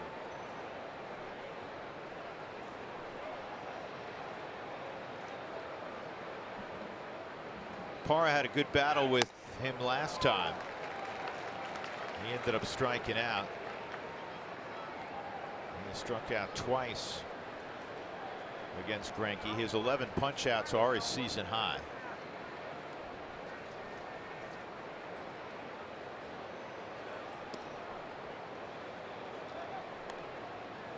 What an enjoyable experience for Jeff Mathis. For a catcher to literally put down any sign and put your glove in a certain location and have the ball 98% of the time arrive in that location. That's a fun day behind the plate. This is a high fly ball to center field. Pollock makes the catch, and the Rockies go quietly again in the 6th. Their only hit, a home run by Ian Desmond in the 5th, but they're still very much in the game. It's 3-1.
Rockies trailing 3-1 as we go to the bottom of the 6th inning. The Rockies' upcoming home schedule is brought to you by Remax. Tomorrow an off day, and then it's the Astros Tuesday and Wednesday evening here on AT&T Sportsnet. And then the Oakland A's will be in on the weekend. And the Rockies head to the Midwest, St. Louis and Milwaukee. Senzatella, quietly has pitched a pretty solid ball game, Spilly. It's been the first inning with 2 outs and the 4th inning with 2 outs. And it's been the same pitch. It's been a hanging breaking ball. 2 doubles and a triple. A.J. Pollock at the plate, and that's got pretty good action on it. Just missed. Pollock had one of those doubles.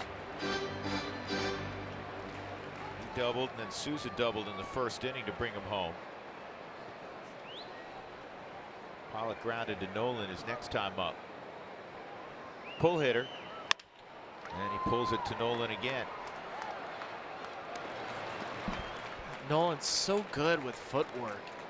And this ball is interesting because it's not hit hard, and the angle that Nolan's taking to grab it, he has to change his feet. Not all plays that Nolan makes are easy. This one's extremely difficult because the way the shuffle, it carries him out towards shortstop. And so it's all arm strength here, making sure you're making an accurate throw. Even the routine plays are extremely difficult, and he makes it look so easy. Outside on Souza. 1 for 2, that double we spoke of. When he originally signed, he was a shortstop, then he got moved to 3rd, was playing the corner infield spots, and then in 2012 they moved him full-time to an outfield spot.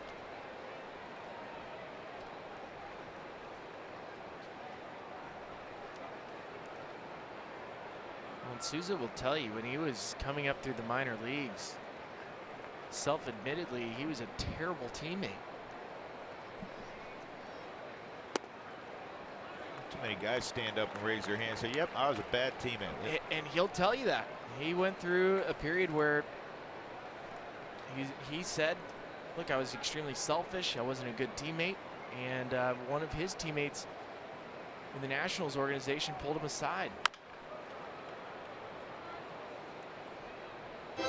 He's been on the disabled list twice this year with a pectoral issue. He hurt diving in spring training.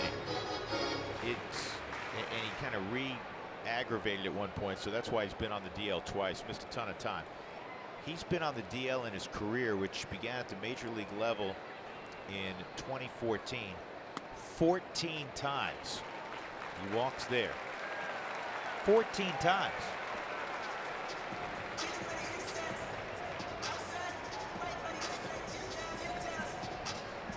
Second walk allowed by Senza. That'll bring up Jake Lamb, and it'll bring Buddy Black out to the mound. 83 pitches.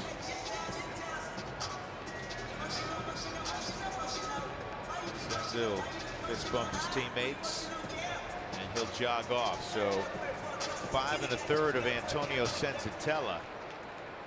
The Rockies will hand it off to the bullpen. It'll be Chris Russin when we come back. 3-1 Arizona.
Head to the bottom of the 6th inning with the pitching change. All fans through the gates for the Rockies-Dodgers game on August 11th will receive a Colorado Rockies baseball card pack, courtesy of Topps. The Rockies, they'll go to Chris Russin 2 days ago. Third of an inning. For Russin, it's been command of his secondary pitches. Really started to pitch in much better spot of late. Some of those numbers that you see extremely inflated, especially given the fact that Chris Russin last year was one of the top 5 relief pitchers in baseball.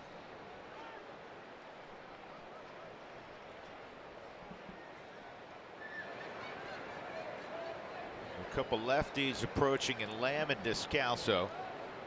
Souza at first.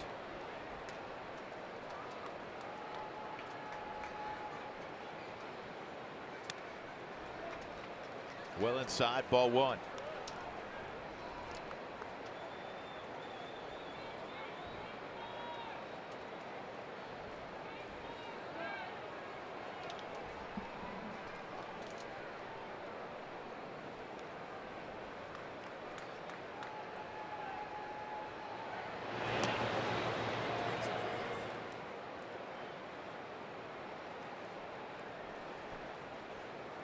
Lamb has struggled mightily against left-handed pitching.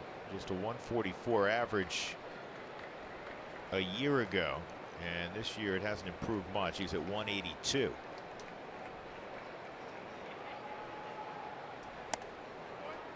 That's why he did not play against Freeland. Inside, 2-0.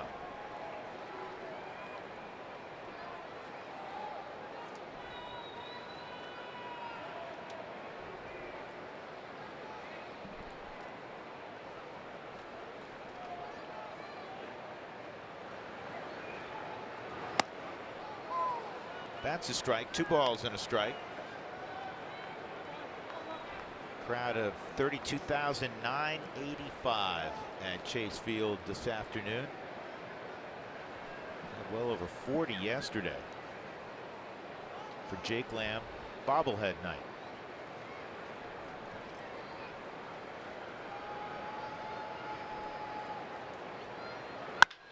Pulled to second, and it goes off of Hampson. And that'll be an error on Garrett. That was a double play ball.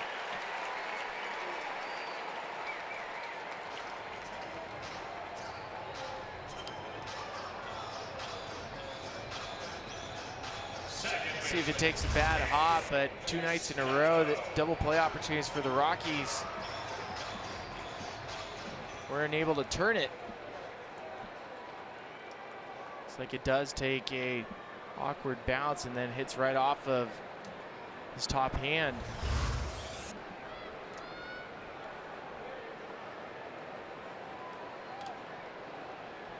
That'll bring up Descalso, who rolled the ball through the right side in the 4th inning, and would score on the triple by Ahmed.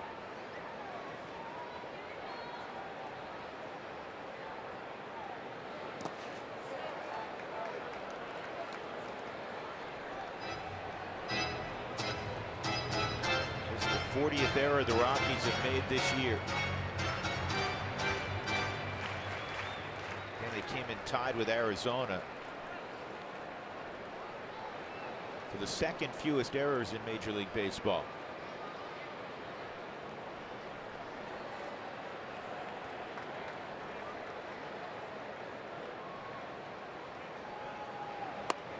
On the corner, a strike. Yancy Almonte's up.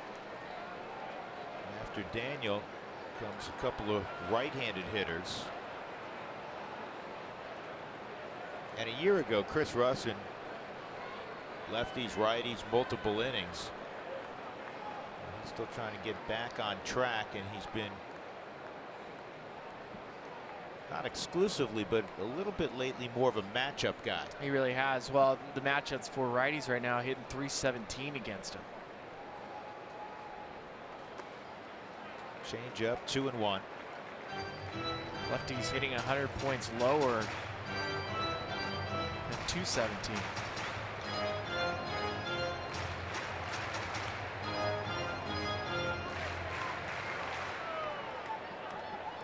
There it is graphically.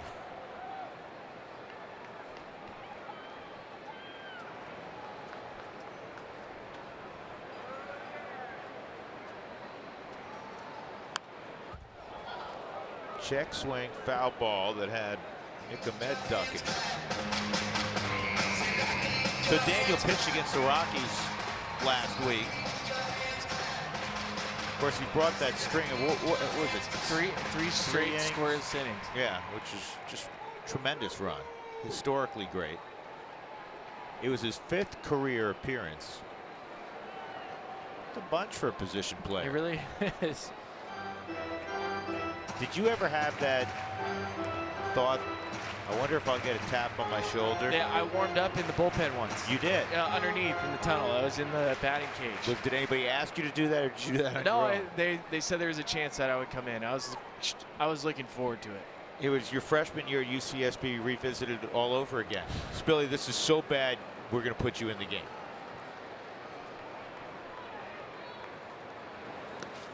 That's outside. 3-2. I told you I pitched some in college, and my college pitching career was ruined by a roommate. Yeah. Jed Stringham. I'll He never owned forget. you, right? He owned me. I got everybody else out, but he went 5 for 6 with 4 homers in Inter-squad game. inter-squad games. I could not get him out. And all the homers weren't wall scrapers. They were over trees, over buildings. So you short-sheeted his bed. Runners going. Ball 4. Now the bases are loaded.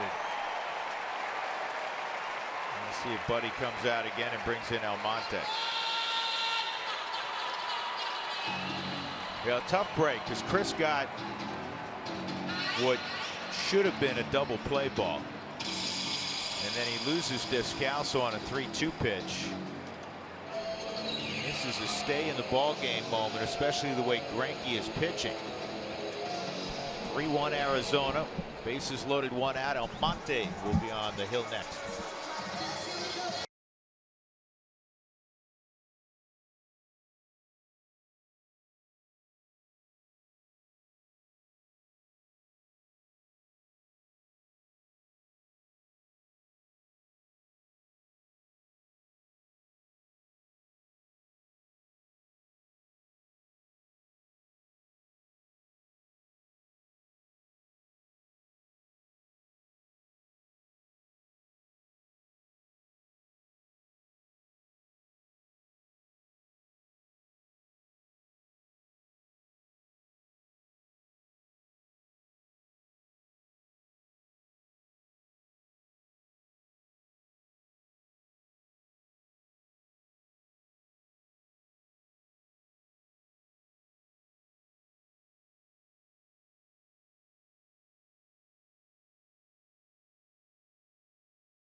Almonte, who's not been utilized that much since being called to the big leagues, will come into a sticky spot.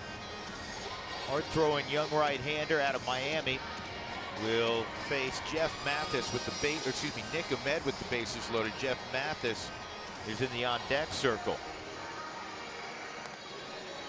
There's no question this is a very difficult situation for a young pitcher and a young player.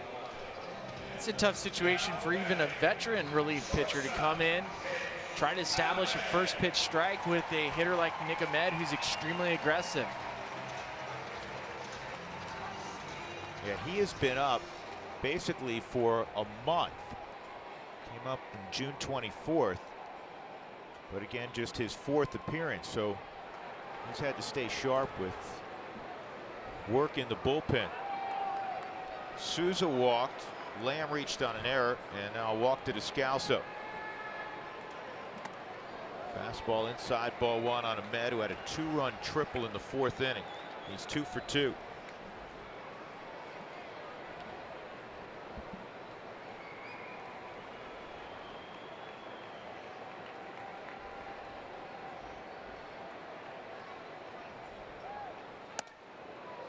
And that 2 is inside, 2-0.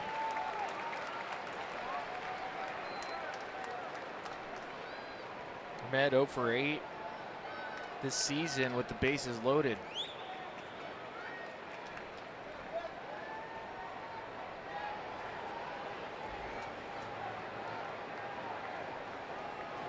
Whoa, way inside.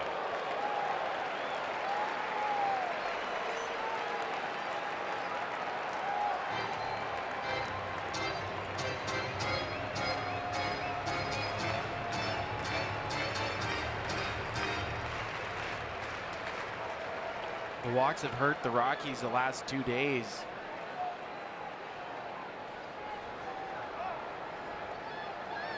And on 4 pitches, he just walked in a run.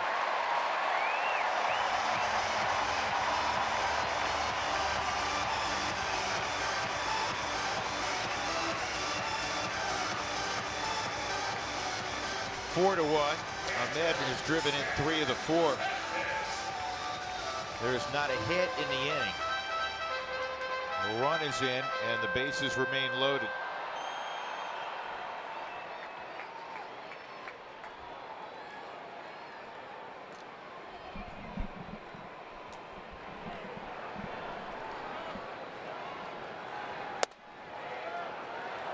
Five straight balls.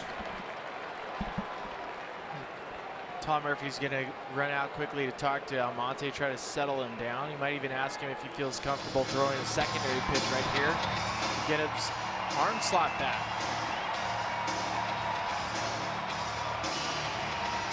That's the aspect that no pitcher can simulate when you're not getting a lot of work, is that boost of adrenaline. Coming into the game with the bases loaded. It's that added can change the feel of your release point.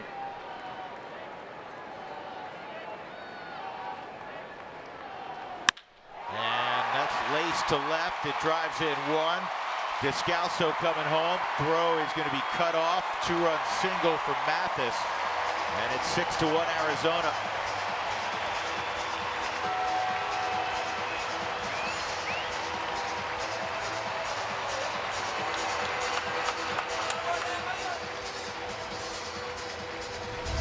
Mathis just looking for a fastball down the middle, gets one right down the middle and up. Becomes a pretty easy pitch for a hitter. Not worried about any secondary pitch. If you like it, you swing. That's 3 runs now today that have scored for the Diamondbacks via walk.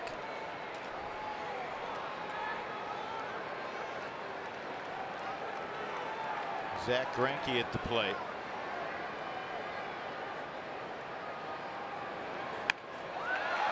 Lays down a good bunt.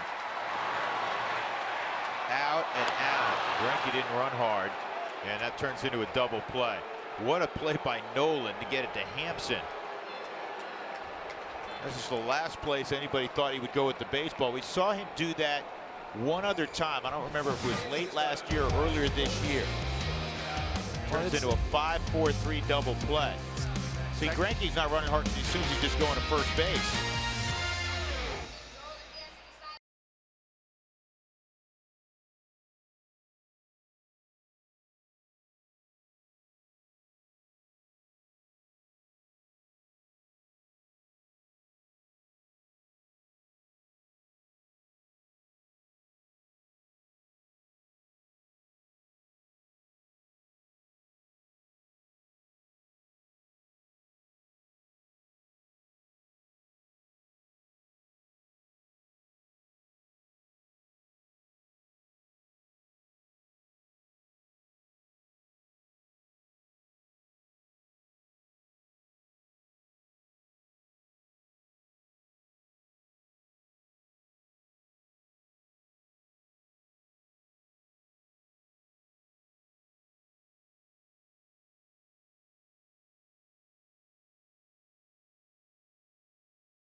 Look back, first inning, a pair of doubles with 2 outs did damage, and then that double off the bat of Nick Ahmed, actually a triple, would score 2 runs and give the Diamondbacks a 3-0 lead at that point. The Rockies have 1 hit. You're looking at it. Home run by Ian Desmond. That came in the 5th inning. And then Yency Almonte gives up the bases loaded hit to Jeff Mathis. 2 runs came around. And the Rockies facing now a large deficit. They're down 6-1. That's our Cooney Lexus look back. By the way, that double play was not 5-4-3, it was 5-6-3. It was Story covering the bag at second on the fine play by Nolan. Here comes Nolan in the 7th against Greinke. It's Arenado, Gonzalez, and Story. Nolan a walk and a line shot that was handled by Jake Lamb.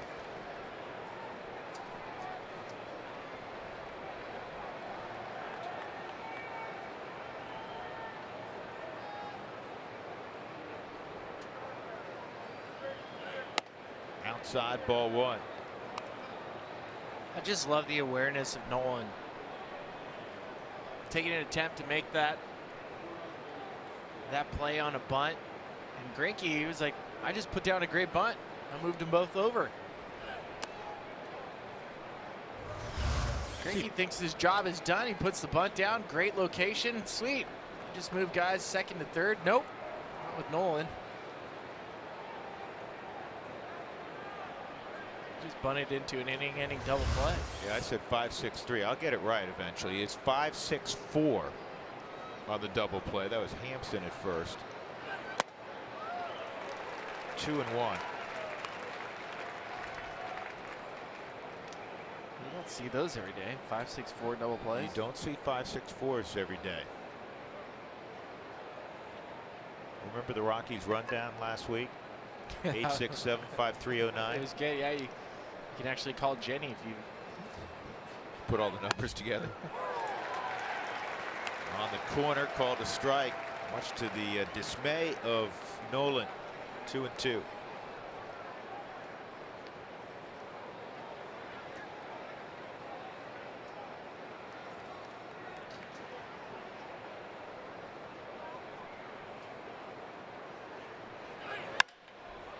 This is in the air to center. Pollock will have an easy play. 1 out. He's kept the Rockies off balance all afternoon. He's been on a roll. We touched on it at the top of the broadcast today. 5-0 with a 166 over his last 6 starts. It's coming in. He's gotten cargo twice on curveballs.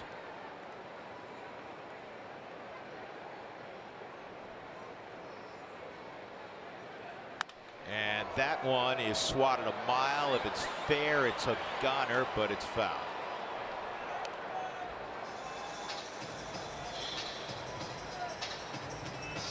That is the worst feeling ever.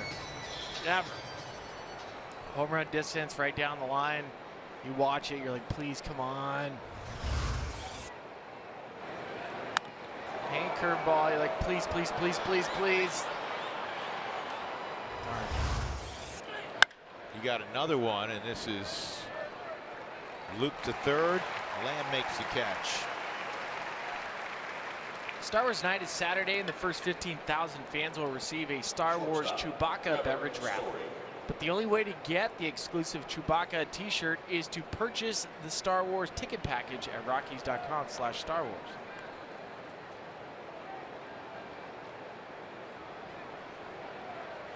Trevor hit a ball to the wall his last time up. That was in right field. He's 0 for 2. A 12-game hitting streak going, a career best. And he's got a 13-gamer. And Trevor will stop at first base after a wide turn. That's the longest hitting streak for a Rocky this year. Charlie Blackmon had a 12-gamer also earlier. First baseman, Ian Desmond. Hanging slider up in the zone. A couple pitches in the last 2 innings for Greinke that have been up. He limits the damage for 2 outs. It's just a single. That was a little scary, was on the turn for Trevor. This infield dirt, so far we've seen a couple slips. We saw Nolan slip earlier. We saw Hampson misplay a ball on the infield dirt. And as Trevor was rounding first, he slipped it on the dirt as well.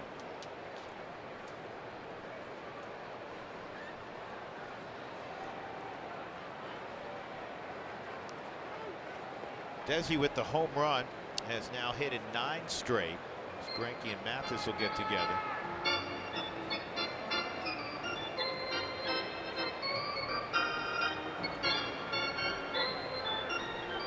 Greinke has won an ERA title in both the American League and the National League.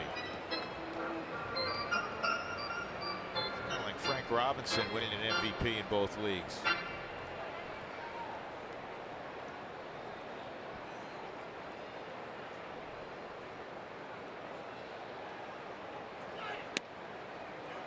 Ball 1.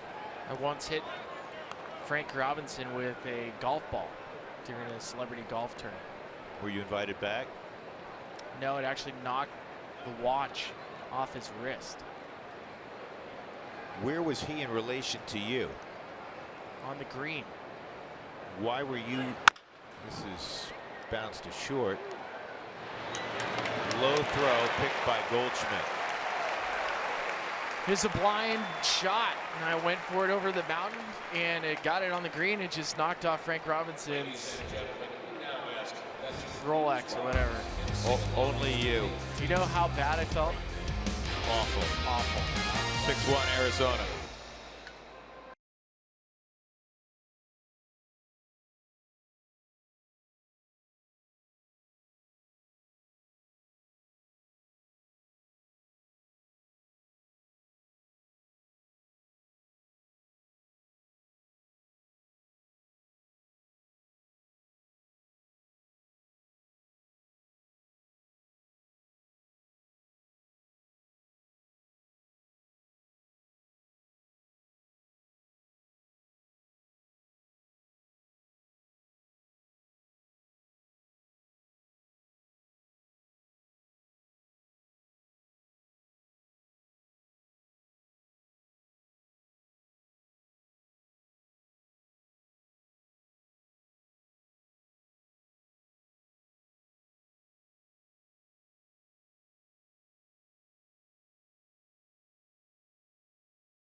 Transparency by Cheyenne Frontier Days. Log on to CFDrodeo.com for the full lineup. And by StubHub, Rockies fans, get your tickets at StubHub, official partner of the Colorado Rockies. 6-1, Arizona's leading the Rockies behind Zach Greinke's outstanding performance as we go to the bottom of the 7th inning. David Peralta in the top of the order for Arizona against Yency Almonte.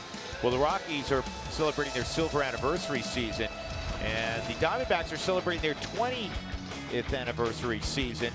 And this was voted on by the fans, their all-time team, including 5 starting pitchers, a couple of relievers, and a manager. Paul Goldschmidt, not a shock, he's at first base. Jay Bell at second, Tony Womack at short, Matt Williams at third, Miguel Montero behind the plate, Gonzo, Steve Finley, and A.J. Pollock of the current version of the Diamondbacks. That rounds out 1 through 8. And they have some pitchers to choose from, don't they? The big unit, Brandon Webb, the super sinker baller, Kurt Schilling, and then 2 current guys, Greinke, who you're witnessing today, and Patrick Corbin, who will open up that series in Chicago tomorrow. And out of the pen, it's Valverde, Brad Ziegler, and Beebe, who's on the broadcast side here in Arizona. On the television side, he's got the day off. Gonzo's up there today. But there's your 20th anniversary team. There's Luis, the hero of the 01 World Series, and all-around good guy. Hit 57 jacks one year. How about that? That's good. I remember that. What was it, 2001? He was something else that season. That was the hit that beat the Yankees. The blooper to just did it touch the outfield grass? No. Hit it in the right spot. Peralta takes a slider away from Almonte. It's 1-2. That was a great World Series. Tremendous World Series. And there was a lot of, I think, national sentiment. I mean, the Yankees have fans all over the world. But I think this ball's well hit to left. Parr on the run again. Not going to be able to get there. And it's going to be a double for Peralta. Just to finish that. I think a lot of people, even folks that don't normally follow the Yankees, after 9/11 were pulling for New York in that World Series. You know, if I remember correctly, and pardon me if I'm wrong, but the Yankees would have won 4 straight World Series. I mean, that is a heck of a run. 98 team could go down as probably one of the greatest teams of all time. When you think about their regular season record, 114 wins. Basically swept the World Series against the Padres. I remember that team. You go on, go back to back after that, 3 straight, and they would have won a 4th. They had quite a team.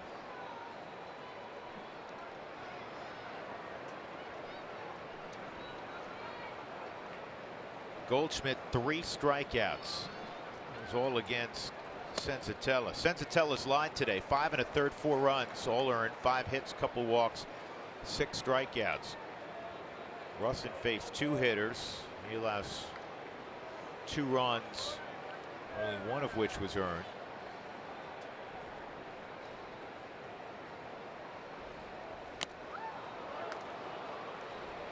One and 2.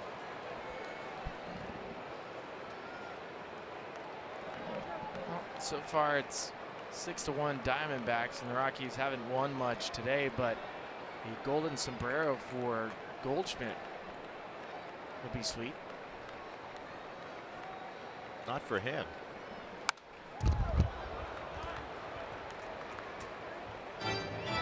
You go through stretches as a hitter where you either feel like you're going to get a hit every single time, or that you just know I'm either going to strike out or I'm going to go get my bat blown up. Or in the interest of time, you could just say, hey, listen, let's start. It's a 1 and 2 count. Yeah, just give me 2 strikes. Let's go. Hurry up. This is going to be there in a moment anyhow. He has struck out 14 of his 19 times against the Rockies at home this year.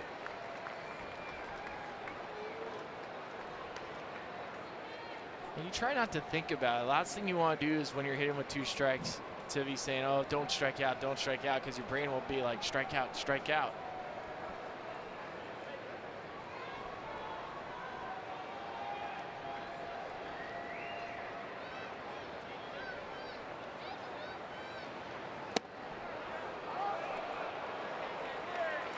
Three and 2. Darn.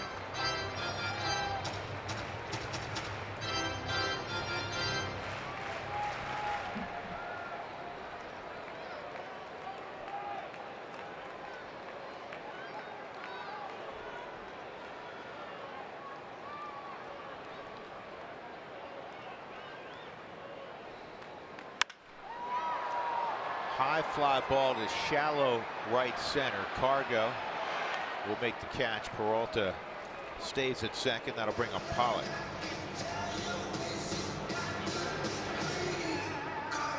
first 15,000 through the gates for the Rockies. A's game Friday will receive a 25th anniversary season Fire Up the Fountains t-shirt, courtesy of AT&T Sportsnet.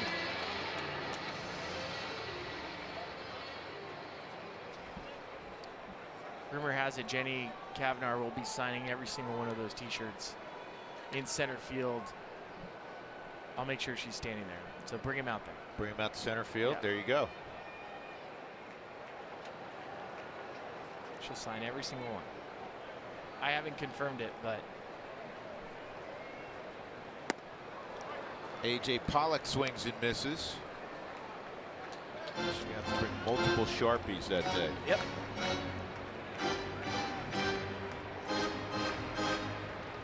That'd be a lot of autographs. And signing on any sort of clothing, signing on cloth is extremely different. It's difficult. Yeah, the pen wants to skip. You can't get traction. You can't get any traction, yeah.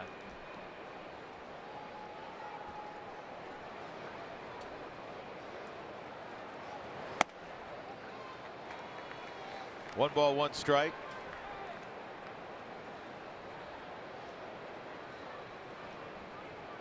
I love that. Fire up the fountains. How good was that? It was a good line. And it was, who hit the home run? He did hit the homer. Well, Nolan hit one, but it wasn't the first one.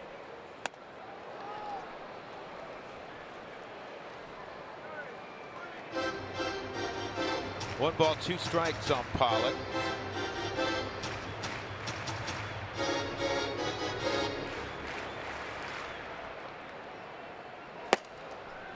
Jake McGee.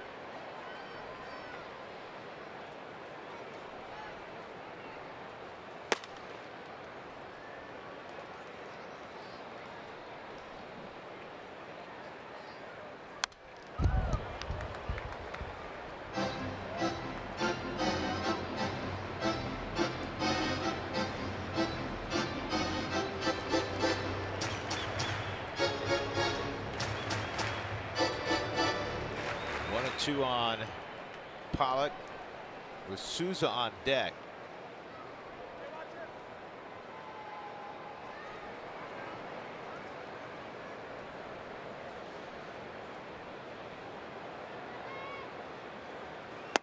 And that's a strikeout. Nice pitch by Yency Almonte. Two gone. Souza coming up. Right field, Steve. Opportunity to see Yency Almonte. That's a lot of depth on that slider. It's a great pitch. Bottom falls completely out. And it was Nolan that hit the home run that led to the Fire Up the Fountains call from Jenny. We should have guessed that. I thought it was, but I wasn't sure if it was Trevor or Nolan. Souza double in the first to drive in a run, a strikeout and a walk. 96 is in there for a strike.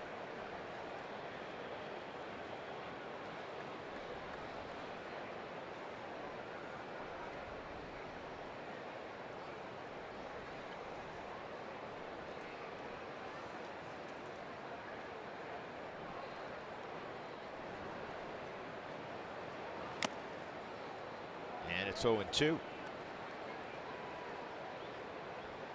So I alluded to a story with Steven Souza, a self-admitted bad teammate. It occurred after 2010. He was popped in the minor leagues for a PED, and heading into 2011, it was Brent Lillenbridge. Took him under his wing.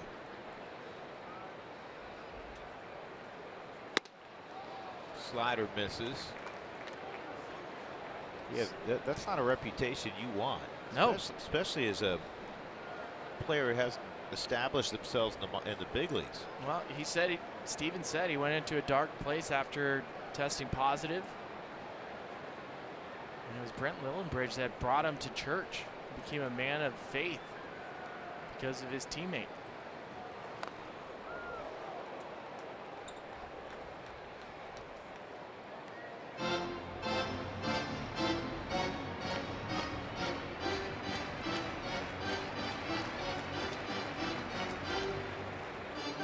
That's the beauty of baseball. You never know who's going to be that person you can lean on that'll embrace you.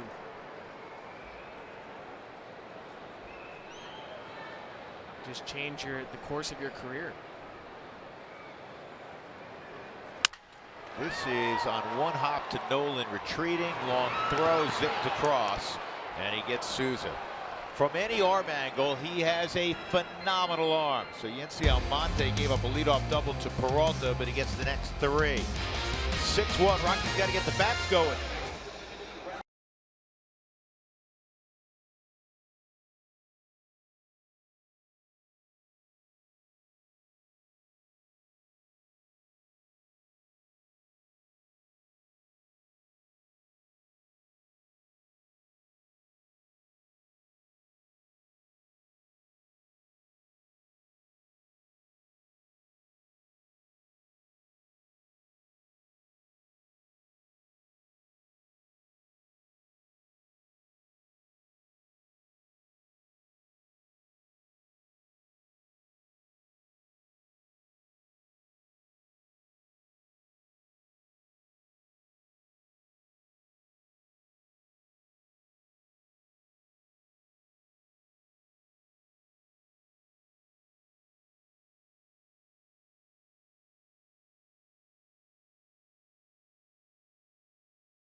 Performance.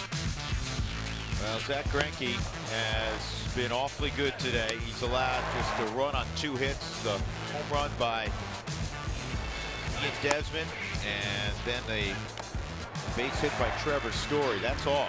He has struck out 11. And it'll begin the 8th inning. Garrett Hampson, Tommy Murphy, and a pinch hitter. Hampson a line out to right, and he was caught looking on a pitch that, quite honestly, was off the plate. Game 2 in young Garrett Hampson's career. Out of Reno, Nevada. He was drafted out of high school. Turned that down. I believe Washington drafted him in the 20s. Then went to Long Beach State, where he shares a great shortstop lineage with, among others, Troy Tulowitzki, who he also shares a birthday with. Both born on October 10th. 10 years apart, though. How is Tulo doing? He has not played in 2018. He's doing all right. He's starting to do some plyometrics, some advanced plyometrics, moving side to side agilities. Does he play this year? He thinks he's going to. That's a tough surgery. Yoenis Cespedes is probably going to have the same thing, where you have bone spurs in both heels, and that's painful. 8 to 10 months they're talking about Cespedes being out. This is slowly hit to first. Greinke gets over there and just in time to beat Hampson.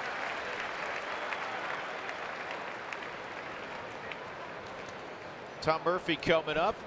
Taylor knows a little bit more about that Long Beach State relationship between the 2 shortstops.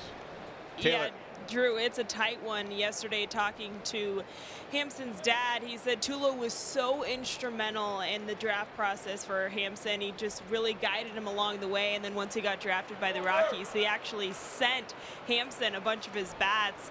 And he said they still have a really tight relationship. As you mentioned, everyone at Long Beach State works out there in the offseason, and so Tulo has been huge in the development of Garrett Hampson, and his dad just couldn't say enough nice things about Tulo. Well, Tulo was always a pass-it-on guy. Worked with Trevor Story. Trevor was a young player in the minor leagues.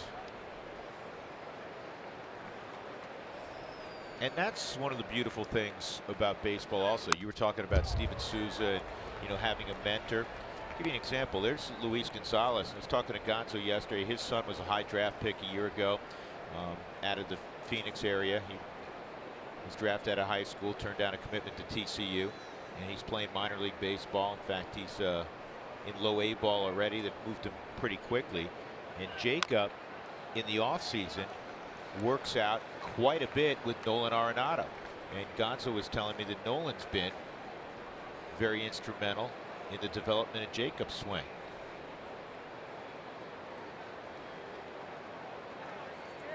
It's just great because there's so much you can learn from somebody that is at that level.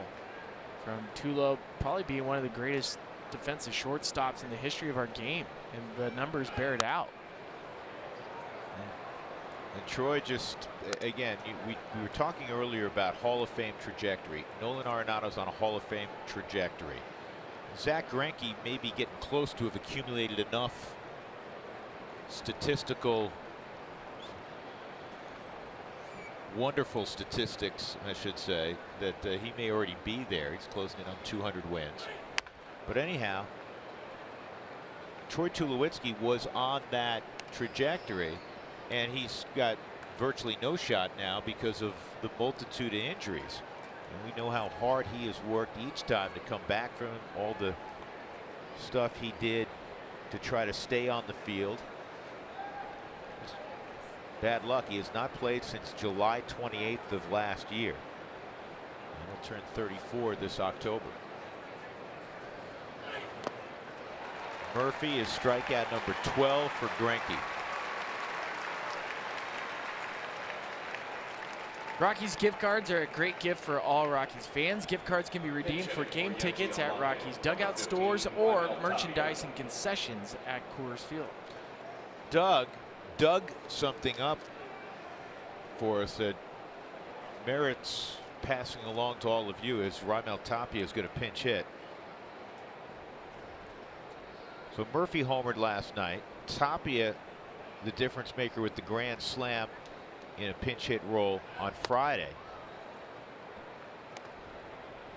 The last time a team had 2 consecutive wins where the game-winning run scored on a pinch hit home run, I'm kind of shocked at this. I would think it happens periodically in back-to-back ball games. Maybe a couple of years ago some team did it. How about the '85 Cubs? That long ago? That long ago. That's why I love baseball. It's something historic every single night. Yeah. I'm going to drop another historic number for you then. Scott Oberg has won 3 consecutive games. He's been the winning pitcher in the last 3 wins for the Rockies. The last time that has happened was 2002 with the Oakland A's. Billy Koch, remember that name? Yes. Former closer, had a really good goatee. He's the last guy to win 3 in a row. Last guy to win 3 in a row. 3 consecutive games, have the win. It would have been impossible for Oberg to make it 4 because there are 2 guys who are unavailable in the bullpen for the Rockies this afternoon. Scott Oberg, Adam Ottavino. Tapia is ahead 3-1. Well, this pitch will make season high pitches for Zach Greinke.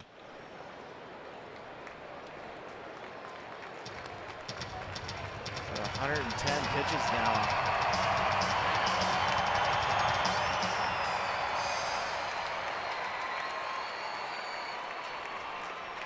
He's something else.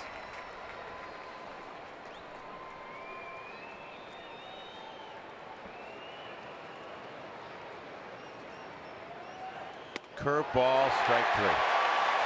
Probably the last pitch Greinke will throw today. 13 strikeouts. Only 2 hits allowed.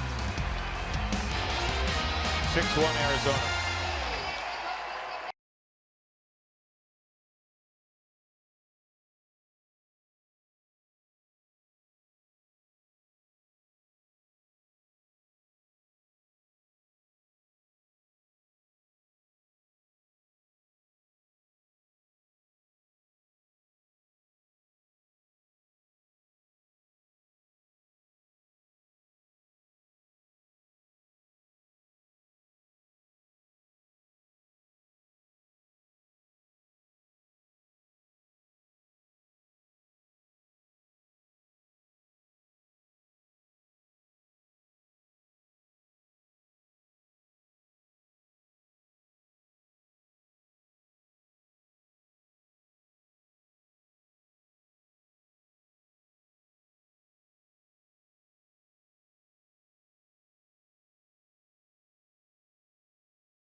today. 8 innings, 13 strikeouts. And the last strikeout with Subaru Supermo was a 68-mile-an-hour curveball written down as an ephus pitch. Now, I teased earlier the history of the ephus pitch. It comes back in the 1940s. Ephus is a derivative of the Hebrew word ephus, which means nothing. Maurice Van Robes was an outfielder for the Pittsburgh Pirates and said, "Ephuses ain't nothing," and it's a nothing pitch. And he was commenting on his teammate,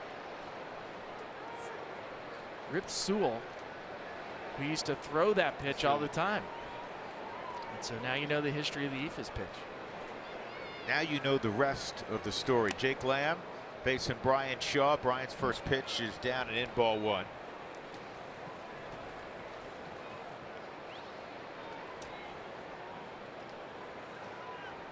Isotopes yesterday swept a doubleheader, and Ryan McMahon had quite a ball game. Couple of ball games, 4 for 5, couple home runs, drove an 8 in the doubleheader. That's nice. David Dahl made his second rehab start. He was 2 for 4 with a double and a run scored, playing 7 innings.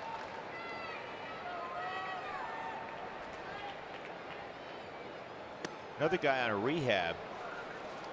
Taylor told you Chad Bettis went 70 pitches and then the finger started to bother him again. But Harrison Musgrave pitched a couple of shutout innings. Talk about a guy quietly that's done some nice things for the Rockies this year, and that's Musgrave. Trevor comes and gets that roller, 1 out, and that'll bring up Descalso. See Brian Shaw continue to get that depth on that hard cutter of his. And in talking to him in the clubhouse yesterday, he said one of the keys for him is to work between 91 Spilly and 93. You and I were discussing that. And he said that was his key? Yeah, that was the key. He said, because then I'm going to get more tilt than east-west movement when he's 94 to, say, 97. And, you know, 92 there. That wasn't well located, but watch the ball movement. When it's just east and west, that is where he's run into issues. Well, he was throwing through his break, 97 miles an hour. And that was his curveball. Well, we've seen 2 curveballs this inning. That's much better than the flat slider. And that one, too, is even with the cutter, overthrowing the cutter so you throw through the break, overthrowing a slider makes it flat. Yeah, I was talking to Brian Shaw as well, what has been the key for him, and he just told me it's just being healthy. He's able to drive off of that back calf, because originally when he had went onto the DL, he felt like his mechanics got messed up a little bit because he wasn't having that proper drive off of his back foot, guys. Yeah, I think so often we focus with pitchers just on the arm they throw with, but there's so many other parts of the body that come into play and can affect your delivery. Case in point, Jake McGee 2 years ago when the knee wasn't right. Affected his velocity. Here's the 3-1. And that misses down low. So Descalso walks. He's on for the 3rd time today, and that'll bring up Ahmed. Shortstop, Ahmed. The Highwan Golf Club at Evergreen will host the first Don Baylor Memorial Golf Tournament on the 30th of this month, with proceeds benefiting the Multiple Myeloma Research Foundation.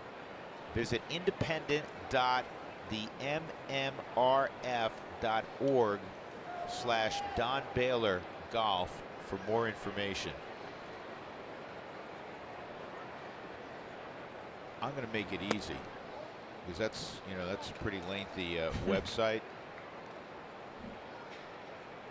Call Highwan Golf Club and they'll give you all the pro shop. They'll give you all the information you need, and that's awesome that they're doing it. Head pro Kyle's been up there for years. Terrific guy, and he's very proud of the fact that this first annual event will be up at Highwan. It's great. In memory of Groove. Miss that guy. Groove was the best. Groove was the best. He was a man's man, wasn't he? He really was. 1-1. Ground ball to third. Nolan, there's way. one on the first. Safe. He's made a couple of terrific plays today on what has otherwise been a tough day for the Rockies. Rockies are down 5, and the type of effort that Nolan does on defense consistently, it's just remarkable. Not that any player ever takes time off, regardless of the score, but just his ability to keep trying to push the envelope and make a throw like that on the money. You have to spin and fire your hips and trust your arm strength, which he does. I'm always amazed how accurate he is. You know what, Brian Shaw, I know there was the walk in there. This is the Brian Shaw you saw in Cleveland. Not only missing bats, but just miss-hit ground balls because of the depth now on the cutter. 6-1 Arizona.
Will take over for Zach Greinke, who was pretty close to unhittable.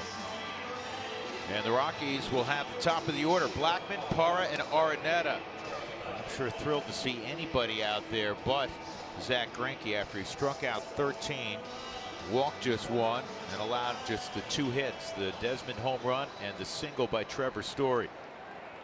Again, as dominant as we've seen Zach Greinke, maybe ever. Chafin's had a good year. #1 lefty coming out of the pen for Arizona.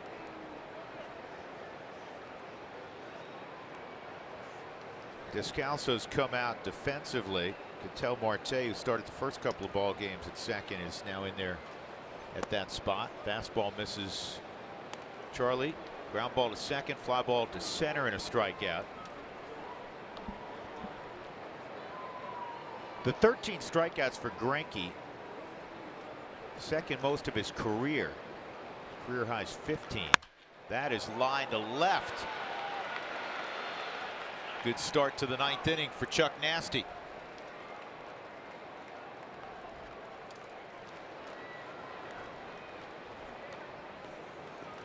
Left fielder, Gerardo Parra.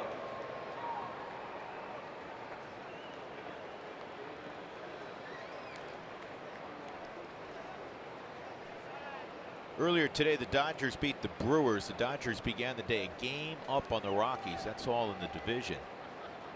Rockies were a half game in front of Arizona to begin play today.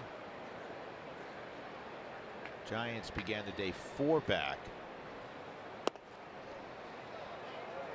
Giants are playing in Oakland, and it's 5-5 in the ninth.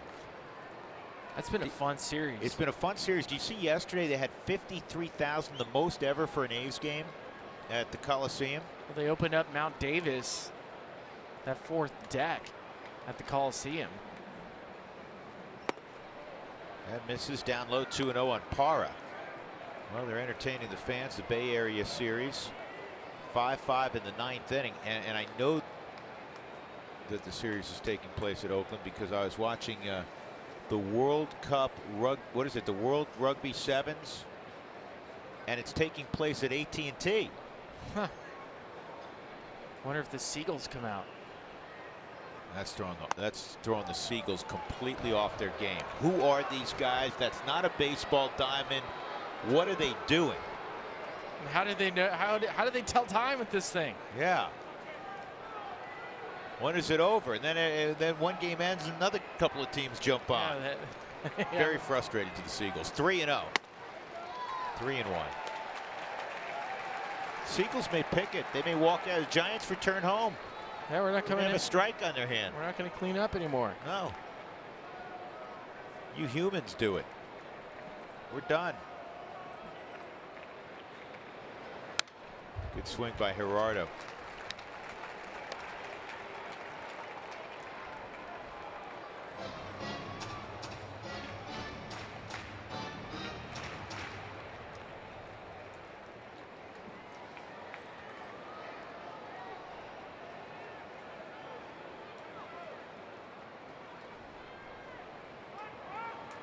And this one is to Marte for one on the first double play.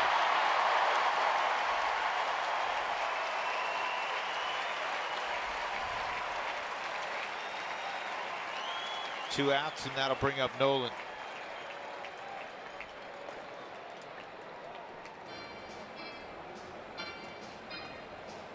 Interesting. You're up by 5 runs, and Chafin will face the two lefties, but not the righty.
Nolan Arenado, who wants tacos. Fans follow us at AT&T Sportsnet RM on Twitter to receive alerts for the Rockies taco special when the Rockies score 7 runs or more in a game.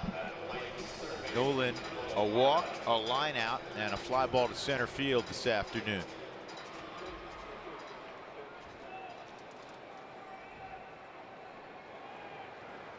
Six runs, 7 hits. Not a plethora of hits for Arizona either. The Rockies a run on 3 hits. So Vino Bracho has pitched in all 3 ball games now in this series.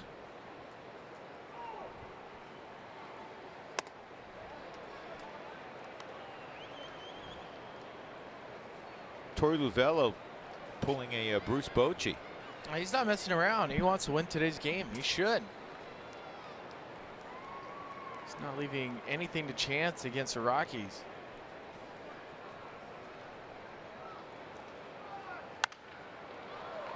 One ball, one strike.